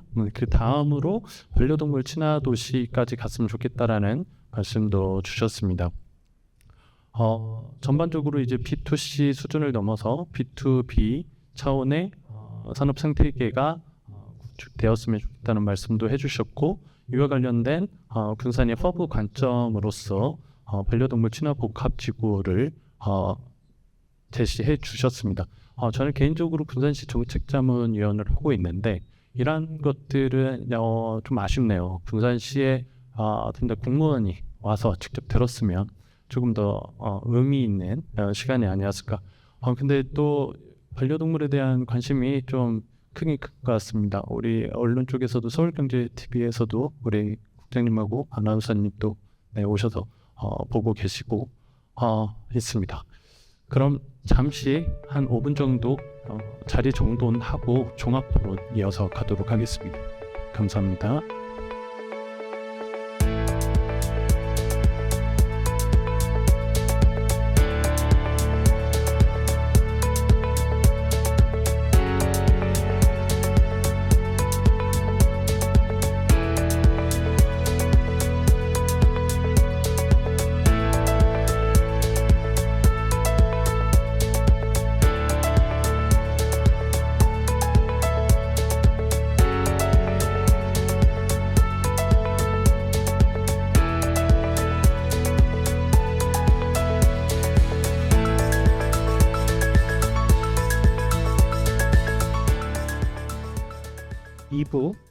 종합 토론 이어가도록 하겠습니다. 2부 토론 시작에 앞서서 다시 한번 두 분의 발제자 그리고 또 네 분의 토론자 소개해 드리도록 하겠습니다. 네. 첫 번째 발제로 우리 진종식 대표님께서 발표해 주셨고요. 두 번째 발제 우리 김미선 수의사님께서 발제해 주셨습니다. 지금부터 진행하는 종합토론회는 우석대학교 제약공학과 한가훈 교수님, 그리고 환대학교 산업인재대학 유의 교수님, 그리고 주식회사 브랜더스의 편지은 대표님, 꼬막공방의 박미선 대표님께서 진행해 주시도록 하겠습니다. 우선 두 분 발제를 통해서 공통적으로 확인한 바가 제가 조금 코멘트를 정리해봤는데 반려동물 산업이 이제 더 이상 귀여운 친구들과 뭔가 하는 거야 라는 그러한 선을 넘어서서 더 이상 특정 제품을 이렇게 홍보하고 어떠한 유행의 문화를 만드는 그런 것이 아니라 이런 것들 하나가 엄청 큰 산업의 구조, 기술, 문화의 포인트에서 접근을 해야 하는 것이다 라는 이야기가 있었습니다. 그리고 여기 계신 우리 모두 다 해당도 될 것 같은데요. 지자체, 우리 기업, 대학, 우리 시민들 각각의 역할에서 우리가 어떻게 그 역할을 해나가야 할 것일까에 대한 첫 질문의 시작이지 않았을까라는 말씀으로 두 번째 토론 들어가도록 하겠습니다. 첫 번째 토론은 우석대학교 황갑순 교수님께서 먼저 자유롭게 말씀해 주시고 두 발제자분께 질문을 드리는 형식으로 하셔도 됩니다. 네. 예, 반갑습니다. 저는 방금 소개받은 우석대학교 한가푼인데요. 우리 또 수의사님 일찍 가보셔야 된다고 그래가지고 먼저 질문을 드리고자 했으나 저는 이제 어쨌건 문화보다는 좀 산업 쪽에 좀 더 가까워서 어쩔 수 없이 저희 또 진 대표님이 조금 주로 말씀을 하셔야 될 수도 있을 것 같습니다. 저는 사실 어렸을 때 저도 집에서 이제 강아지 키우고 고양이 키우고 했었습니다. 그때는 뭐 반려동물 애완견도 아니고 그냥 집에서 키우는 그런 동물이었는데 어느새 이제 많은 지위 그 동물들의 지위도 높아졌고 저도 이제 우리 집은 안 키우지만 우리 이제 딸이 독립을 해서 이제 살고 있는데 그 집에 이제 고양이가 있습니다. 고양이가 있어서 제가 이제 얼마 동안 그 집에 좀 살 기회가 있어서 많이 친해졌거든요. 그러면서 느낀 것이 저희 딸이 지금 이제 유학을 하고 있어서 미국에 있는데 그러니까 그 반려묘 그 사료가 아니라 뭐죠? 간식을 한국 거를 먹여요. 제가 한국에서 사갖고 갔습니다. 미국에는 별로 있긴 있지만 이 아까 우리 수의사님 말씀하신 대로 좀 디테일이 떨어지더라고 아직은. 그래서 한국의 그 간식이나 이런 거 잘 나온 것들이 많다고 그거를 이제 이렇게 이거 좀 사다 주세요. 그럼 제가 사갖고 갔습니다. 그렇듯이 우리나라 이제 이 반려동물에 대한 문화가 점점 산업도 발달을 하고 있는 것 같은데 저희가 이제 이 지역 산업을 좀 발전시키고 하려면 동물의약품이라든지 동물 그런 건기식 이런 것들이 우리 관내에 그러니까 전북이나 또 군산이나 익산 이런 데 많이 와야 될 텐데 그러기 위해서는 제일 중요한 것 중에 하나가 품질 관리거든요. 예. 그래서 근데 이제 이 업체들 특히 이제 동물의약품이나 동물 사료나 이런 간식을 하는 업체의 가장 큰 애로점은 특히 의약품의 애로점은 GMP나 이런 그 품질 관리를 사람이 하는 것 수준의 품질 관리를 하다 보면 단가를 맞출 수가 없어요. 예, 그 판매하는 단가가 인간용 의약품하고 동물용 의약품이 너무 차이가 많이 나기 때문에 그래서 잘 쉽게 그 투자도 하지 못하고 그 동물의약품 회사가 그러한 어떤 고민을 하는 것을 제가 많이 이제 보아왔고 그래서 전북에서 이렇게 동물의약품 회사를 유치하려고 할 때도 그러한 좀 딜레마가 있는 것을 보아왔는데 이제 향후에는 어떻게든 해결이 좀 돼야 될 부분인데 그거에 대해서 혹시 또 우리 진 대표님께서 뭐 같이 고민을 하시거나 아니면 좀 좋은 대안이 있으신지 한번 좀 여쭤보고 싶습니다. 그러면 저희 네, 먼저 다 할까요? 듣고 한꺼번에 진행하도록 하겠습니다. 예. 네. 아무튼 두 분의 발제 잘 들었습니다. 저 역시 이제 근래에 이제 반려동물 문화가 확산되면서 이제 이렇게 본의 아니게 고양이 2마리하고 강아지 1마리가 저희의 이제 다른 제3의 공간에서 이렇게 같이 생활을 하고 있습니다. 근데 이제 저도 처음 이렇게 반려동물을 접하다 보니까 그들에 대한 이제 이해가 이제 점점 폭이 넓어지는 것 같아요. 저는 이제 문화를 기획하기도 하지만 일정 부분은 또 어떤 개발에도 같이 참여를 하는 부분들이 있어서 제가 딱 이렇게 지금 시대에 맞는 그 경계성을 있지 않을까 싶습니다. 그래서 그런 관점에서 이제 말씀을 드리려면 어떠한 제품이 개발이 되고 어떠한 산업이 하나가 확산이 되기 위해서는 문화나 관광이 꼭 같이 함께 같이 협업을 가야 돼요. 그런데 항상 제품 개발 따로 문화 따로 그래도 어느 순간에 이제 그게 임계점에 이르면 그제서야 서로의 필요성을 찾아서 서로 만나려고 하는데 이제는 그 사용의 언어가 완전히 너무 다른 거죠. 그래서 더 이상 소통이 되지 않아서 또 그게 사장되고 좋은 제품들이 또 사장되고 이러한 경우들을 제가 굉장히 많이 봅니다. 그래서 저는 우리 연구자분들이 이제 시작을 할 때부터 이렇게 다른 제3의 영역에 있는 연구자분, 우리 여기 앞에 원장님 피아니스트세요? 네. 그러니까 연구하실 때 꼭 좀 이렇게 의견들을 접해서 과연 이 현장에서 이것을 제품이 개발되었을 때 확산이 되려면 어떠한 연구의 포인트가 같이 가미가 되어야 되는지 연구의 설계 단계부터 그런 기획이 같이 논의가 돼야 되고 또 이렇게 자주 만나서 활발하게 진행이 됐을 때 그 성과가 훨씬 더 폭발적으로 크다라고 생각이 듭니다. 제가 지금 저희 고양이가 제가 하림 NS 푸드 페스타에 갔을 때 그 고양이 사료를 나눠주더라고요. 그래서 그걸 받아다가 샘플로 줬는데 이제는 그것밖에 안 먹어요. 근데 되게 비싸요. 1kg에 24,000원 정도 해요. 그거를 일주일도 안 돼서 먹잖아요. 2마리니까. 그러면은 우리 식비보다 조금 더 들어가는 양상이 점점 벌어지게 되더라고요. 그런데 저도 생각을 해봤을 때 우리 강아지가 아프면 얼마를 내가 쓸 수 있을까? 아까 우리 진 교수님께서 말씀하셨는데 제 마음속에 극단의 상황이 왔을 때 병원비를 얼마까지 지불할 각오를 할까라고 이제 생각을 해봤을 때 한 2천만 원 정도인 거예요. 2천만 원 정도. 저는 형편이 그래도 좀 저는 아이가 없거든요, 사실. 그러니까 이제 그걸 치면은 2천만 원 정도는 할 수 있는데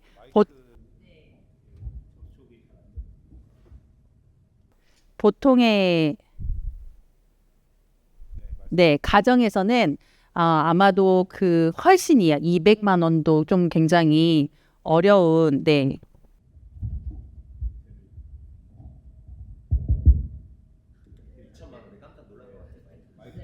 너 2천만 원에 놀랬나? 너무 많이 불렀나요? 왜냐면 제가 가보니까 병원을 저희도 이제 몇 마리를 이렇게 보냈는데 병원을 가보니까 200만 원이 들어가는 게 순식간이에요. 별 치료 안 했는데 치료의 시작 단계가 200이더라고요. 그러면 진짜 아파서 치료가 필요하면 2천만 원 정도가 필요하거나 그러면 그 정도의 각오가 되어야만 반려동물을 가족으로 받아들일 수 있을 것 같아요. 그래서 저도 이제 그러한 것들을 좀 많이 공감을 하면서 그거를 어떻게 하면 그러면 이제 벌어야 하잖아요. 저도 그래야 병원비를 낼 수가 있으니까. 그래서 이거를 문화 기획을 할 때 저는 이제 기획을 하는 사람이니까 어떻게 적용해서 산업적 가치가 있게 만들까? 우리 지역 산업에 특히나 아까 말씀하신 1차 농산물의 소비를 어떻게 하면 더 이상 사람이 먹는 건 한계가 있으니 어떻게 하면 좋은 원료를 우리 농산물로 많이 먹일 수 있을까에 대한 부분을 고민을 하기 시작했고 그게 일부분으로 반려동물 페스티벌이랄지 아니면 반려동물 아로마 테라피 프로그램 같은 거를 진행을 했었거든요. 그때 이제 제공했던 게 그 펫푸드를 직접 수제로 만들어서 하고 또 익산의 고구마를 활용해가지고 특산물을 활용해서 반려동물 간식을 개발해서 이렇게 만들기 체험 프로그램 같은 걸 했을 때 굉장히 견주들의 큰 호응이 있었고 가장 히트한 프로그램은 김장철에 김장 체험을 했어요. 강아지 김장 체험을 했는데 거기에 이제 뿌려주는 게 이렇게 아까 그 진시드처럼 고영양제 같은 거를 파우더 형태를 이렇게 뿌려주는 그런 것들을 했습니다. 그래서 그러한 관점에 있어서 그러한 그 연구의 설계, 제품의 설계에서부터 이렇게 교집합들을 주고 만들면 어떨까라는 생각을 해서 사실 이런 자리가 마련이 된 거거든요. 그래서 뭐 질문도 질문이지만 두 분께 부탁을 드리고 싶은 건 여기 세 분께 부탁을 드리고 싶은 거는 이제 그러한 설계 단계부터 이렇게 많은 젊은 친구들, 기획자들과 같이 협업하는 그 틀을 우리가 좀 스스로 만들어 봤으면 하는 바람에서 말씀을 드렸습니다. 이상입니다. 네. 네. 네. 이제 저는 이제 문화기획을 하고 있는 사람의 입장으로서 오늘 이 자리에 저를 불러주신 거는 저희가 2024년도, 5년도, 6년도, 3년 동안 반려동물 관련 행사들을 진행한 경험을 가지고 있고 또 그런 거를 진행을 하면서 얻은 여러 가지 인사이트들이 있고 또 저희도 하게 되는 여러 가지 고민들이 있는데요. 일단 저희가 했던 행사 같은 경우에는 이제 강아지들이랑 같이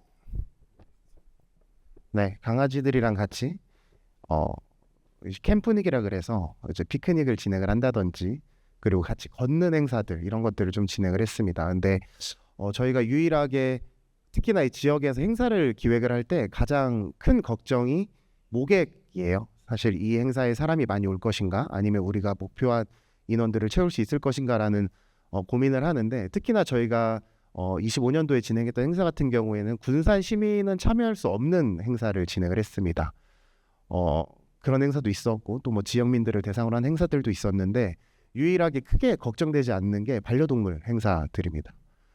특히나 이제 지역에서는 반려동물 관련된 행사들이 없다 보니까 저희가 반려동물과 동행할 수 있는 이제 동반하는 행사들을 하게 되면 모객에 있어가지고 큰 걱정을 하지 않더라도 금방 또 모집이 되고 또 그들이 되게 적극적으로 참여하는 그리고 그 사진 같은 것들도 굉장히 많이 업로드하고 그래서 홍보도 잘 되는 그런 모습들을 봐왔는데요. 저도 강아지를 지금 11년째 키우면서 가족들끼리 여행을 갈 때 가장 큰 고민이 이거예요. 여기 강아지 데리고 들어갈 수 있는지, 숙소에 강아지가 들어갈 수 있는지, 뭐 식당에 강아지 같이 갈 수 있는 곳들을 먼저 검색해보고 찾아보게 되거든요. 그러면서 저희가 이제 행사를 하고 이러면서 느낀 게 이게 이전에는 우리가 가고 싶은 목적지에 강아지를 데리고 갔다면 이제는 강아지가 갈 수 있는 또는 나의 반려동물이 같이 갈 수 있는 곳들을 좀 찾게 된다. 그래서 그 목적이 조금 변화하고 있지 않나 이런 생각을 합니다. 그러면서 특히나 이제 애완동물을 키우는 아까 애완동물이라는 말 요즘 잘 안 쓴다고 말씀하셨는데 이제 반려인들이 가장 크게 걱정하는 게 타인의 시선과 거절이거든요. 네. 여기서 강아지를 데리고 갔을 때 뭐 이렇게 했을 때 거절당하거나 아니면 남들이 이거를 조금 민폐라고 생각하면 어떨지 하는 이런 걱정들을 가장 많이 하는데 이런 것들을 사실 저희가 이제 지역에서 반려동물 친화 도시라든지 이런 것들을 통해서 해결할 수 있지 않을까라는 그런 가능성들을 많이 봐왔습니다. 그래서 이게 또 어떻게 보면은 이제 지역 소멸의 시대에서 또 지역 관광을 활성화해야 되는 입장에서 이게 반려동물이라는 게 어떻게 보면 어떤 하나의 방법이자 뭐 수단이 될 수도 있겠다라는 생각을 하면서 또 이 지역 사회에서 이 관광 문화를 좀 견인할 수 있는 역할의 하나의 키워드를 반려동물로 좀 삼아볼 수도 있겠다라는 생각을 이제 지역의 이제 문화 콘텐츠를 기획하는 입장에서 한번 해보게 됐고요. 특히나 또 오기 전에 제가 좀 사례들을 좀 봤는데 일본이나 이런 데 같은 경우에는 펫 전용 뭐 크루즈라든지 아니면 펫 투어리즘으로 해서 강아지 데리고 이렇게 할 수 있는 그런 투어 상품들이 특히나 이제 소멸 지역인 이런 로컬에서 많이들 또 진행을 하고 그걸 하나의 또 지역 활성화의 방법으로 좀 삼고 있더라고요. 그렇게 하다 보니까 제가 또 드는 생각이 최근에 또 이제 펫로스 관련해서 굉장히 많은 또 사회적 이슈들이 있고 그 관련해서도 관광 산업들이 굉장히 많이 성장을 하고 있는데 또 군산과 그걸 어떻게 엮어보면 좋을까 아니면 또 군산에서 어떻게 적용시켜 보면 좋을까라고 생각을 했더니 특히나 좀 군산이 또 상실과 또 회복이라는 또 그런 키워드를 가지고 있잖아요. 그래서 이거를 하나의 이제 펫로스 상품으로 해서 어떤 투어 프로그램들을 만들고 그걸 연계해 보면 좋겠다라는 생각도 하게 됐습니다. 네. 그러면서 이제 동시에 또 드는 생각이 이게 지속 가능성이나 아니면 이걸 실질적으로 시민들 지역에서 조례나 이런 것들로 연결할 수 있는 또 물리적인 또 법적인 이런 것들 연결점을 어떻게 찾아가고 또 그걸 어떻게 우리가 고민해 볼 수 있을지에 대한 생각도 좀 하게 됐습니다. 네, 여기까지입니다.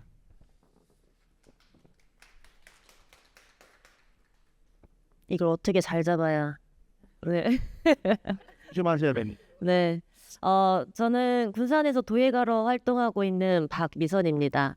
아까 그 수의사님께서는 그 내초항 그 내초공원 딱 말씀하셨을 때 너무 서운했어요. 제 몰래 가는 유일하게 몰래 가는 곳이어가지고 네. 아, 근데 저희 아이가 또 이게 평범하지가 않아가지고 몰래 다녀야 되거든요. 사람 없는 곳을. 그래가지고 진짜 맞아요. 근데 거기는 좀 아무 때나 가도 이렇게 너무 넓어서 피해 다닐 수가 있어서 좀 장점이기는 해요. 저는 9살 이제 내년 3월 달이면 9살 되거든요. 강아지가. 근데 원래는 이제 어렸을 때부터 이렇게 데리고 와서 키웠으면은 조금 더 무난했을 텐데 이게 사연이 있는 아이여가지고 남편이 그 사연을 듣고 데리고 왔어요. 저한테 상의를 안 하고. 그래서 이제 키우게 됐는데 키우다 보니까 이제 여러 가지 좀 문제점이 있더라고요. 이제 사회화 훈련이 아예 안 되어 있는 친구였었고 조금 학대도 있었던 것 같고 그리고 나중에 한 4살 정도 되니까 알러지가 이제 올라오더라고요. 근데 저는 왜 갑자기 알러지가 올라오냐라고 이제 물어봤었는데 이 알러지는 이제 어쨌든 그게 유전이라고 원래부터 아마 있었는데 아마 나중에 이게 올라오는 걸 거라고 말씀을 해주시더라고요. 그래서 왜 그런가라고 생각했었을 때 공장에서 태어난 아이들은 대부분이 다 그런 좀 알러지들이 있다고 말씀을 해주시더라고요. 그래서 사회화 훈련도 안 되어 있을 뿐더러 그리고 또 우리한테 가족이 되기까지도 되게 오래 걸렸고 근데 저희가 카페를 운영을 하고 있고 공방을 운영을 하고 있음에도 불구하고 이 아이는 출입 금지예요. 손님을 다 내쫓아서. 네.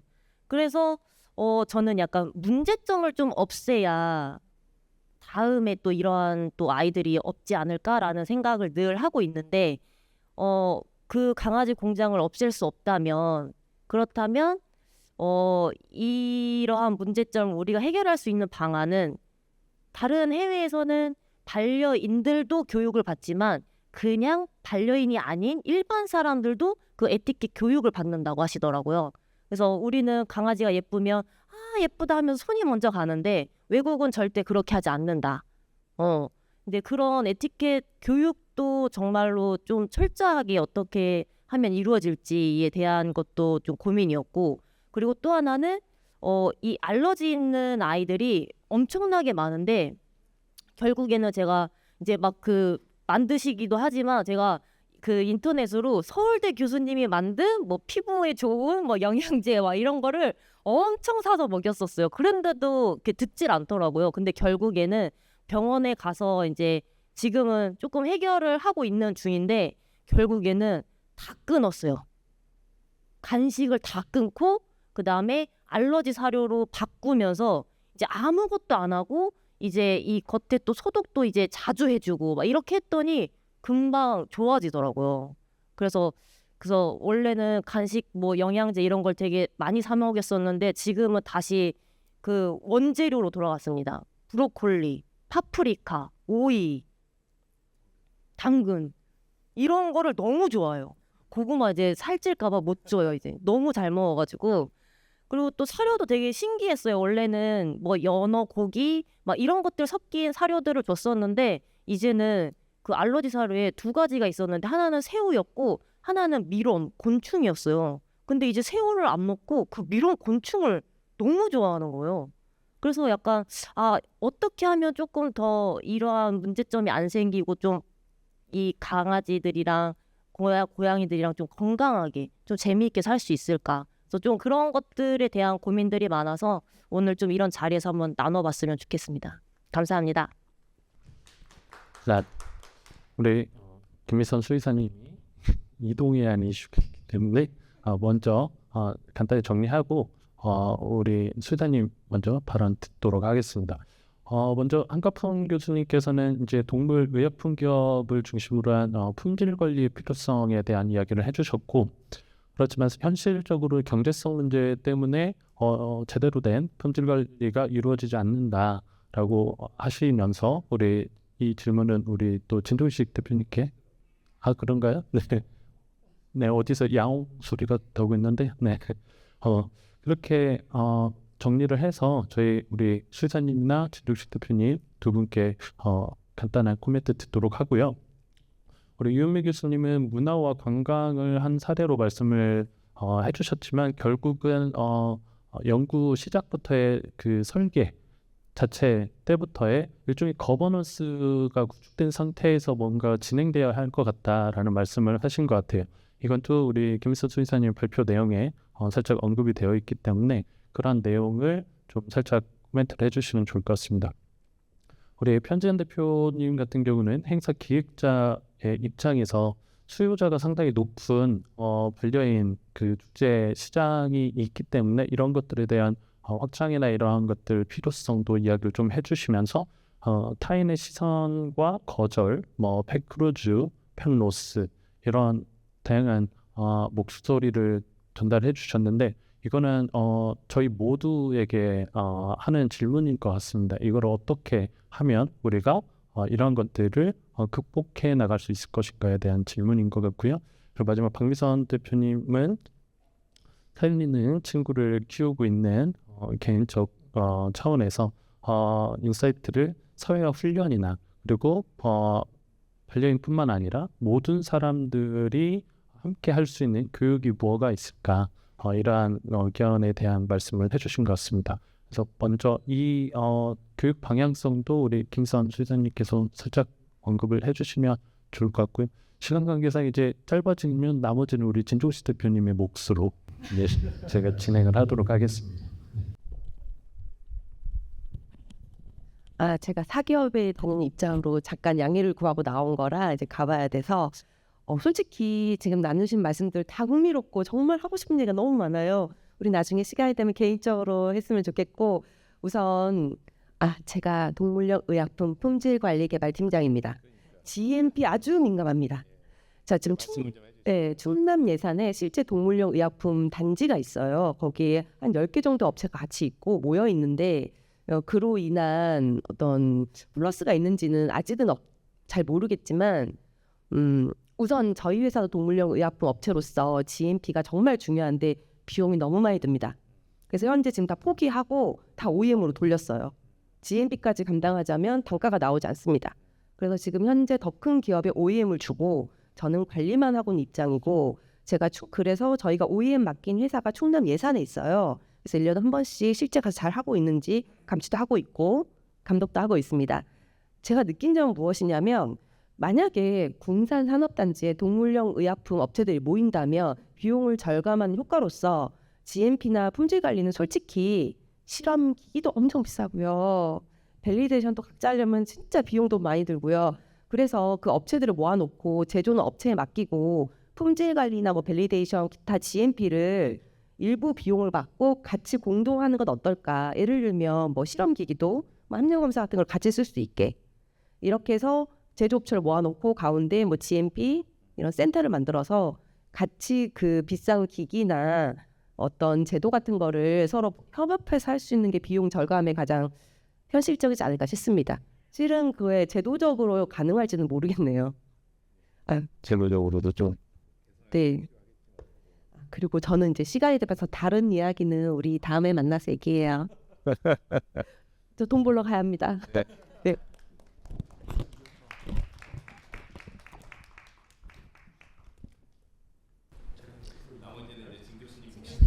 저도 따라가고 싶네요. 따라가고 싶습니다. 네. 네.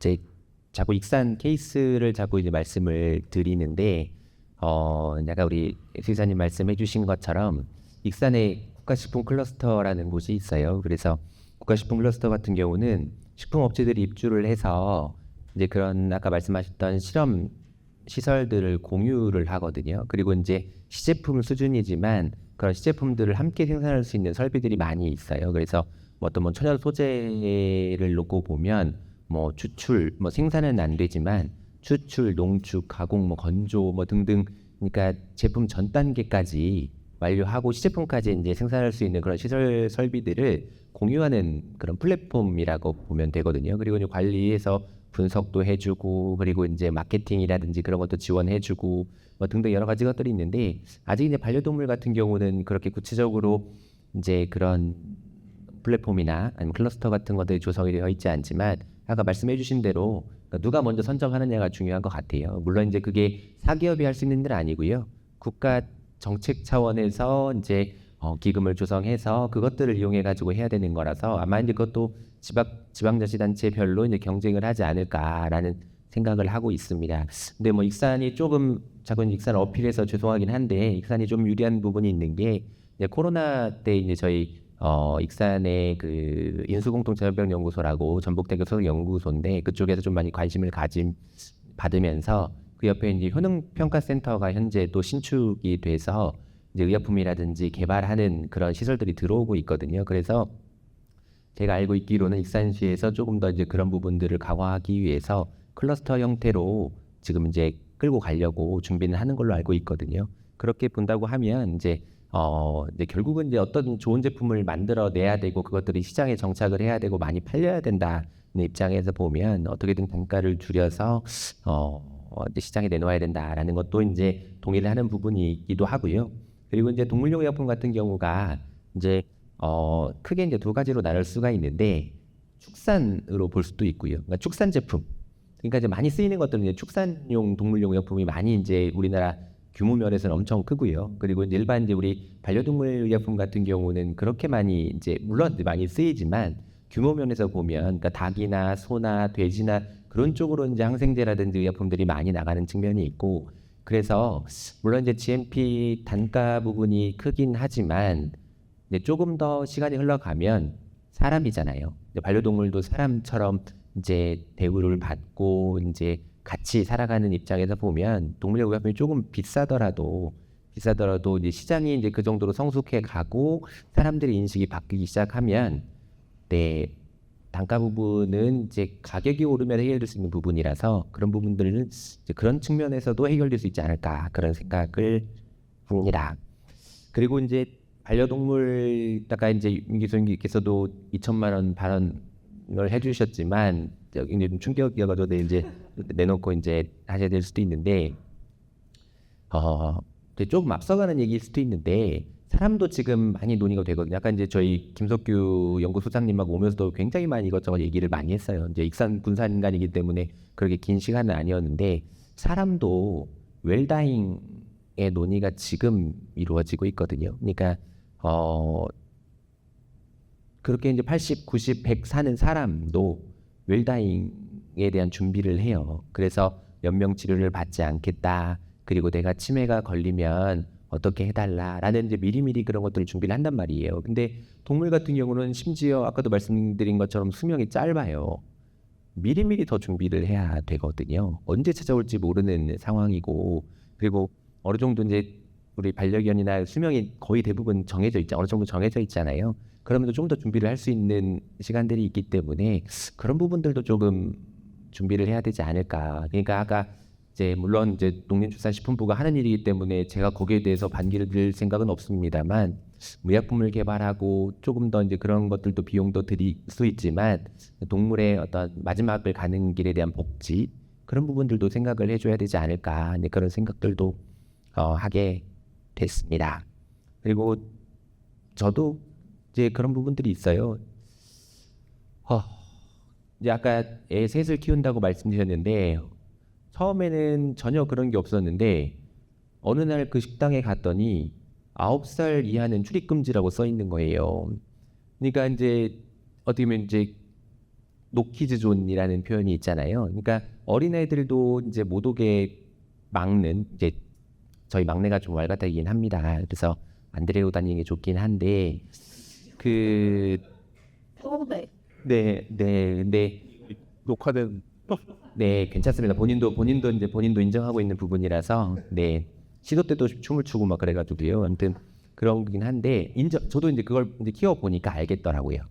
예전에는 몰랐거든요. 그러니까 예전에 결혼을 하기 전에는 애들이 와서 떠들고 막 그러면 나는 조용하기 위해서 나는 여기서 지금 앞에 계신 손님과 얘기하기 위해서 왔는데 옆에서 애들이 떠들면 물론 이해하려고 노력을 하지만 이해를 못하는 부분이었거든요. 근데 애들 키워보니까 알겠더라고요. 그러니까 이제 그 부분도 아마 점점 성숙해 가지 않을까. 그러니까 반려동물도 처음에는 무섭기도 하고, 근데 정말 진짜 병의 알러지가 아니고 알러지 반응처럼 싫어하는 사람들도 있을 수 있지만 그런 것들이 이제 사회적인 문화적으로 조금씩 이제 성숙해 가면 그런 부분도 좀 치유가 되기도 하고 시설적인 부분들 호텔도 마찬가지고요. 여러 가지 시설들도 반려동물에 대해서 이미지도 바뀌어 가면 충분히 그런 부분들은 사회적으로 좀 더 이제 범위도 넓어지고 받아들이는 것들이 나아지지 않을까 그런 생각도 하고 있습니다. 그리고 이제 아까 알러지 말씀드렸는데 이제 제가 이제 그런 쪽으로 연구를 좀 많이 했거든요. 알러지 쪽으로 많이 이제 대학교 때부터도 알러지 쪽으로 연구를 많이 하고 그런 쪽으로 많이 좋은 소재들을 많이 알고 있기는 해요. 근데 이제 정확하게 짚어주신 게 그거예요. 그러니까 진짜 저희도 지금 건강기능식품도 개발하고 여러 가지 제품들도 개발하지만 우리가 모르는 것들이 너무 많이 들어가요. 화장품 혹시 뒤에 이렇게 설명서 보신 적 있으세요? 수십 가지가 들어갑니다. 이게 어떤 성분인지 알지도 못하는 것들이 굉장히 많이 들어가고요. 그런데 정말 천연 그대로의 것들을 먹이지 않으면 정말 건강기능식품, 화장품 뭐 그런 것들 너무 많이 들어갑니다. 의약품 같은 경우는 별도예요. 왜냐하면 의약품 같은 경우는 거의 단일 성분으로 가는 경우가 많아서 그런 경우가 적지만 우리가 먹이는 사료, 막 건강기능식품, 뭐 화장품 이런 것들은 정말 어떤 게 그러니까 알러지를 일으키는 물질인지 모를 정도로 그런 게 많아서 아마 딱 좋은 해결책을 찾으실 것 같아요. 그러니까 끊는 것, 네, 끊는 거죠. 저희 큰딸이 이제 중학교 1학년 자꾸 가족 얘기하면 안 되는데 이거 유튜브에 나와서 아니 자꾸 요즘에 화장품을 뭐 바르기 시작하더니 요즘 얼굴이 자꾸 뭐가 난다는 거예요. 야, 화장품을 바르지 않아야 된다. 화장품 업계 안 계시죠? 네, 화장품을 바르지 않아야 된다. 왜냐면 화장품에 어떤 성분이 피부에 자극을 주고 그런 것들이 염증을 유발하는지 모르는데 자꾸 광나는 게 좋다고 해가지고 자꾸 화장품을 바르니까 그게 피부가 더 안 좋아지는 거다라고 얘기를 해도 안 들어요. 네, 안 듣습니다. 네, 근데 모르겠습니다. 이제 아직 사춘기라서 그런 것들은 없지 않아 있을지도 모르겠는데 아무튼 그런 이제 반려동물도 결국은 아무거나라는 표현이 적절하지 않을 수 있겠습니다만 정말 뭐가 들어가 있는지 정말 꼼꼼하게 우리 애기들도 그러잖아요. 유기농만 찾아서 먹이는 경우가 있거든요. 그런 것처럼 정말 그런 것들도 좀 더 세심하게 배려를 해야 되고 그런 인증을 하나 좀 만들었으면 좋겠다는 생각도 합니다. 그러니까 정말 사람들은 뭐 건강기능식 보면 이 제품은 땅콩 뭐 생산되는 공장에서 제조되었음이라고 면피하는 거거든요. 그게요. 왜냐면 알러지가 발생이 됐을 때 우리는 분명히 고지했다라고 이제 면피하는 부분도 없잖아 있는데 이게 이제 사람에게도 좀 확장이 돼서 그러니까 반려동물에게도 좀 확장이 돼서 산업적으로도 그런 부분들이 조금 정책적으로 바뀐다거나 그런 것들을 표기할 수 있도록 그렇게 바뀌어 가는 것도 좋을 거라고 생각합니다. 되셨나요? 네, 우리 회사님이 함께 계시면서 발언을 충분히 많이 해주셨습니다. 네, 전반적으로 주신 질문에 대한 거는 우리 수의사님 가시기 전 품질 관리 같은 경우는 공유 협업을 통해서 조금이나마 극복할 수 있는 기계점이 될 수 있을 것 같다. 그래서 앞서 말씀하신 반려동물 친화 복합지구가 만약에 구축이 된다면 이런 것들은 가능성이 있을 것 같고 우리 진종식 대표님께서 이어서 말씀해 주신 거를 연계해 보면 이제 전북으로 이 반려동물 산업을 확장하는 계기로 본다면 전주익산 군산이 각 그 기능을 하면서 어떻게 연대 협력할 것인가 그러면 이게 전북의 새로운 산업 동력으로서 성장할 수 있지 않을까라는 말씀으로 좀 정리가 된 것 같습니다. 그리고 이어서 뭐 웰타잉 그리고 알러지 등등도 말씀을 해주셨고 이것도 두 분의 발제자분들이 공통적으로 말씀하시는 것 하나의 이제 인증이 필요한데 앞서 이제 수사님은 군산형 인증 제도를 적용을 하자라는 말씀을 주셨던 것 같습니다. 그걸 포괄적으로 우리가 군산 꼭 군산이 아니더라도 지역형, 전북형 여러 가지 모습으로 좀 실현시킬 수 있지 않을까라는 말씀을 좀 드릴 수 있을 것 같습니다. 후속으로 조금 서로 우리 패널과 발제자분 사이에서 질문이 있으시면 먼저 질문을 받고요. 질문이 없으시면 우리 현장에 계신 분들 질문을 좀 받아보려고 합니다. 그러니까 우선은 여기서는 추가 발언이 없다는 강력한 그 모습을 있으세요? 네. 마이크를 좀 이게 신재한 대표님한테 물어보고 싶은데 이런 반려동물 기획하셨었잖아요. 근데 저희 아이는 여기에 갈 수가 없어서 너무 좀 아쉬웠거든요. 혹시 그렇게 강아지들이나 고양이들 뭐 이런 반려인들이랑 모든 사람들이 많이 모였을 때 혹시 사건이나 사고나 혹시 약간 이거 좀 위험했다 뭐 이런 것들은 없었는지 그게 좀 궁금해요. 저희는 행사를 치밀하게 잘 준비하기 때문에 한 번도 없었습니다만, 네. 사실 그런 건 있습니다. 저희도 이게 뭐 저희 자체적으로 하는 사업이라기보다는 저희도 항상 이제 용역을 받아서 진행을 하는 사업이고, 또 그 홍보 포스터에 전북 전북특별자치도 또는 뭐 관광공사 아니면 군산시 이런 로고가 들어가기 때문에 사고가 생기면 안 됩니다. 그게 저의 역할이고, 그래서 일반적인 행사를 할 때보다는 훨씬 더 많은 고지를 합니다. 아까 말씀하신 것처럼 면피하기 위해서 뭐 땅콩 뭐 이렇게 쓴 것처럼 뭐 어떤 뭐 도사견은 안 되고 뭐 로트와일러 뭐 무슨 강아지들이 입마개를 꼭 해야 되고 뭐 목줄은 절대 풀면 안 되고 뭐 이런 것들을 저희가 항상 홍보물에 쓰고 문자 보낼 때 또 보내고 막 이렇게 하긴 해요. 근데 아까 말씀하신 것처럼 저희 집 강아지도 사회성이 없어서 저희 집 제가 하는 반려동물 행사에 저희 집 강아지는 한 번도 와본 적이 없거든요. 부를 수가 없습니다. 예. 다 물어 죽이려고 그럴 거예요. 예. 그래서 부를 수가 없어서 참 안타깝긴 합니다. 근데 뭐 그런 사례는 있었어요. 저희가 앵무새를 키우는데 앵무새도 와도 되나요?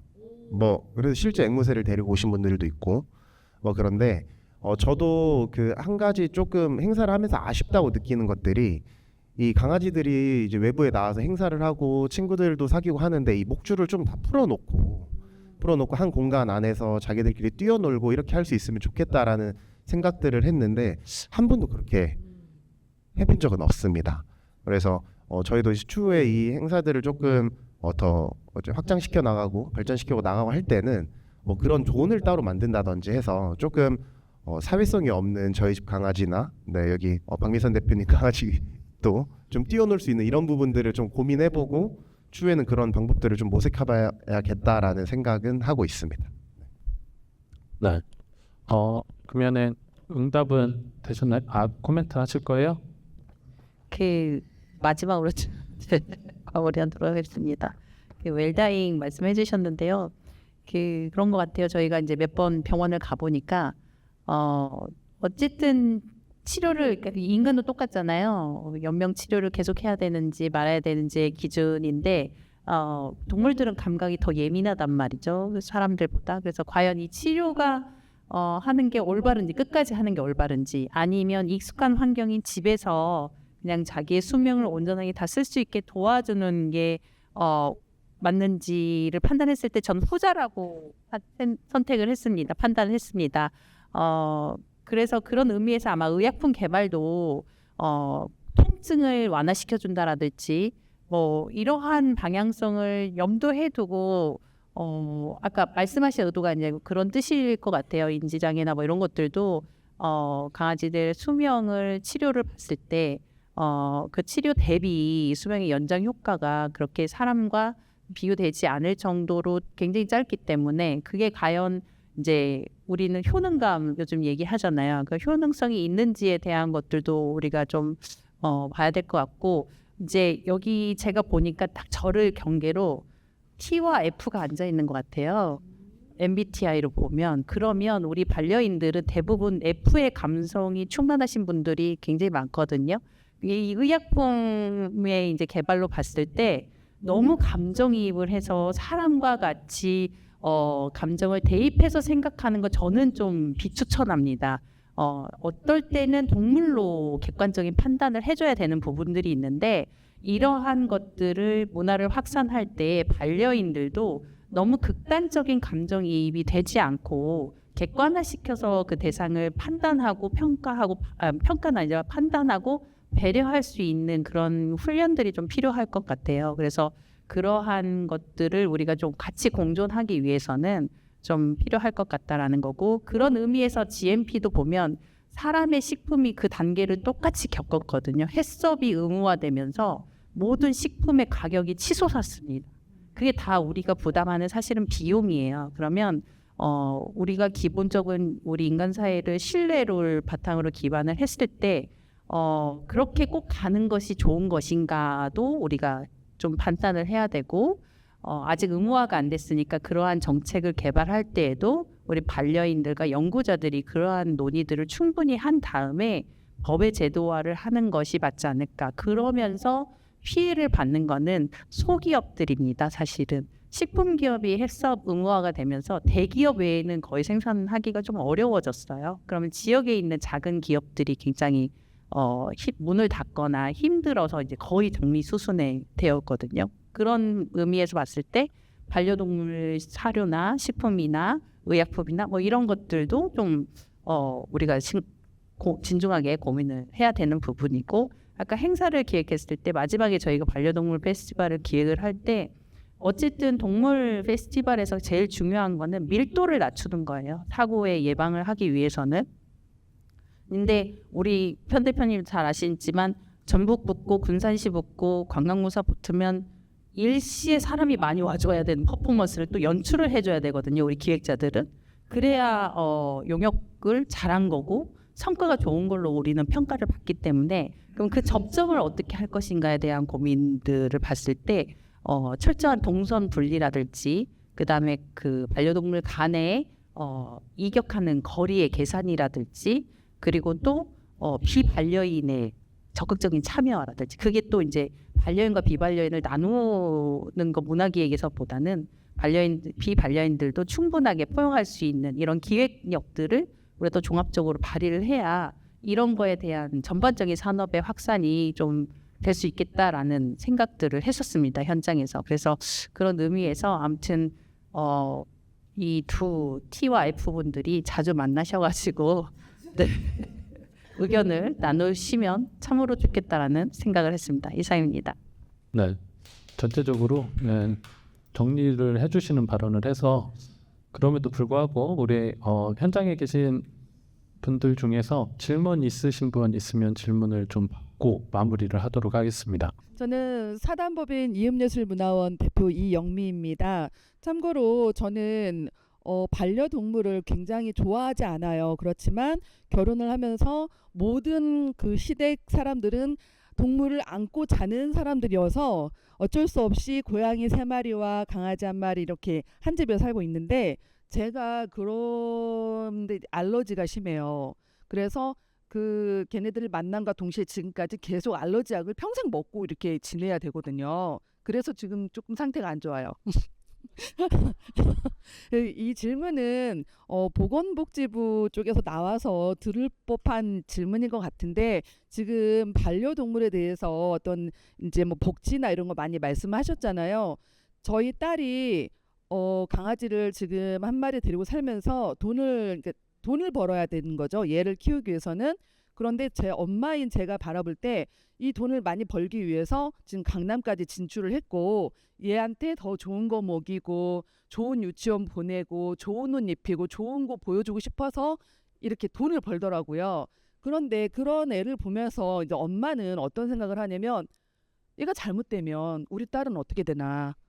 지금 결혼까지도 생각을 안 하고 있고, 남자친구를 만나는 조건이 결혼하지 않고 애도 없이 얘만 바라보고 나는 살겠다 이렇게 선언을 하고, 지금 요 또래 애들이 대부분이 그래요. 지금 우리가 인구 소멸이라고 얘기를 하는데 이런 문제점들을 왜 생기냐면 사람과의 관계 때문에도 생기는 거잖아요. 반려동물한테 위로를 받고 하는 그런 것들 때문에. 그런데 만약에 이 동물이 잘못된다면 사람에게 반려인은 어떠한 복지가 있는지 이런 것도 좀 살펴볼 필요가 있지 않나. 지금 여기에 계시는 분들이 그거를 뭐 해답을 주실 수는 없지만 저는 들으면서 엄마의 입장으로 저도 그래요. 고양이가 갑작스럽게 저랑 장난하다가 핵 했는데 탁 쓰러지더니 심정지로 죽었거든요. 그 충격이 컸고 저희 아들도 그 충격에 지금 자기 머리맡에 그 뭐죠? 장례식장 가서 화장하고 울고 다 장례식 치러주고 2개가 있어요, 단지가. 이렇게 사람도 이렇게 충격이 크잖아요. 그래서 사람에 대한 이런 치료나 이런 것들도 좀 필요하다라고 저는 생각을 해보거든요. 그래서 반려동물에 대한 뭐 친화 도시 그래요. 관계, 배려, 질서가 있는 그런 도시 만드는 것도 정말 중요하죠. 아까 비반려인도 말씀을 하셨잖아요.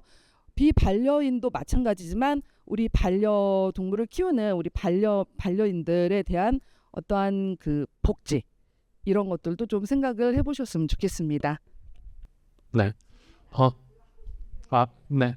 하고 싶은 발언 잘 해주셨고, 그래도 이 부분에 대해서 그래도 진총 씨도 짧게 코멘트를 좀 해주시면 좋을 것 같습니다. 네, 아니 거기까지는 제가 생각을 못 해봤는데 새로운 관점에서 봐주시는 것 같아요. 그러니까 아까도 제가 이제 발표하면서도 말씀드렸지만 정말 그게 힘들었다.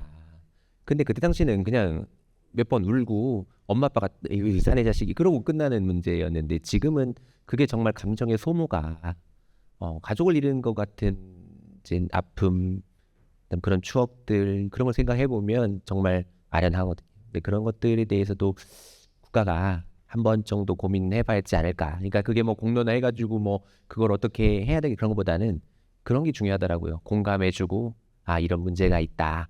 우리 국가가 이런 거에까지 관심을 가지는가 그런 것만 해도 굉장히 든든하지 않을까 그런 생각을 해봅니다. 제가 혹시 기회가 돼가지고 보건복지부 담당자들을 만날 기회가 생기면 꼭 그런 관점도 있다. 그런 분들도 그런 말씀을 하시다가 꼭 전해드리도록 하겠습니다.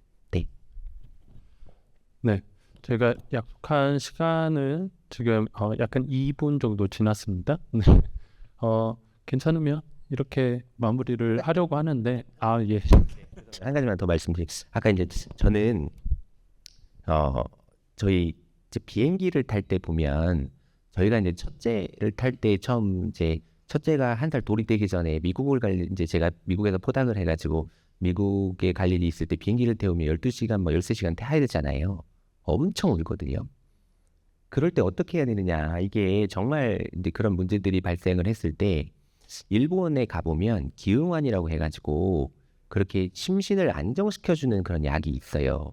그러니까 애들한테 먹이는 거 어떻게 우리 애한테 그런 약을 먹여라고 할 수 있는 분들도 계시지만 그러니까 저는 아까 이제 저희 우리 김선 수의사님도 저한테 살짝 질문하려고 했던 게 어떤 거냐면 아까 그 대마 성분 중에 CBD라고 하는 성분이 있는데요.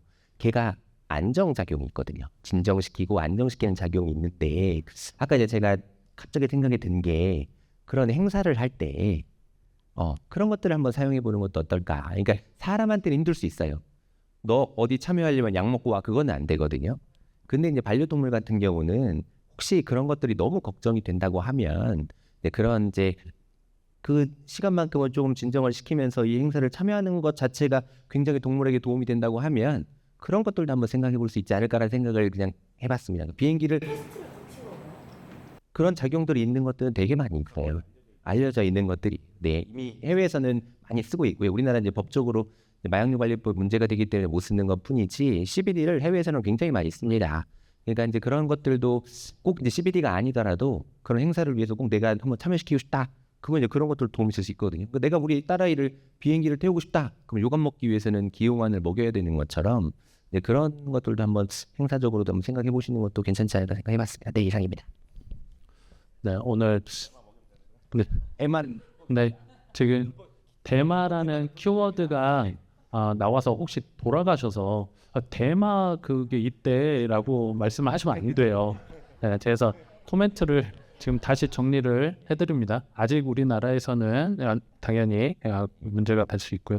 그런데 이제 뭐 전북 차원에서도 이런 것들 산업화 하려고 하는 움직임은 있다라는 말씀을 좀 드리고요. 그러면 시간이 좀 지났으니까요. 우선 좀 정리를 하고 이후에 좀 편안한 분위기에서 네트워킹 하실 분들은 이어갔으면 좋겠습니다. 오늘 그 포럼의 제목으로는 좀 잡았을 때 좀 길었어요. 이게 왜냐하면 지역에서 포럼을 처음 하는 거기 때문에 산업의 생태계도 넣고 싶었고 문화에 대한 확산이나 이런 것도 넣고 싶었고 그러한 욕심이 이렇게 만들어낸 포럼 제목이었습니다. 반려동물 산업 및 문화 확산을 통한 지역 경제 활성화. 네, 어렵죠. 네.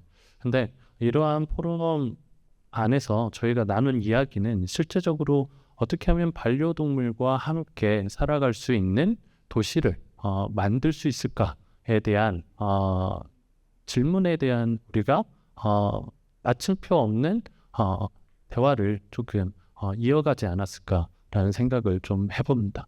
네, 바쁘신 연초에 이렇게 참여해주신 우리 발제자님 그리고 패널 선생님들 그리고 현장에 많이 와주신 여러분께 감사의 말씀 드리고 오늘 이 자리는 이것으로 마치도록 하겠습니다. 네, 고생하셨습니다.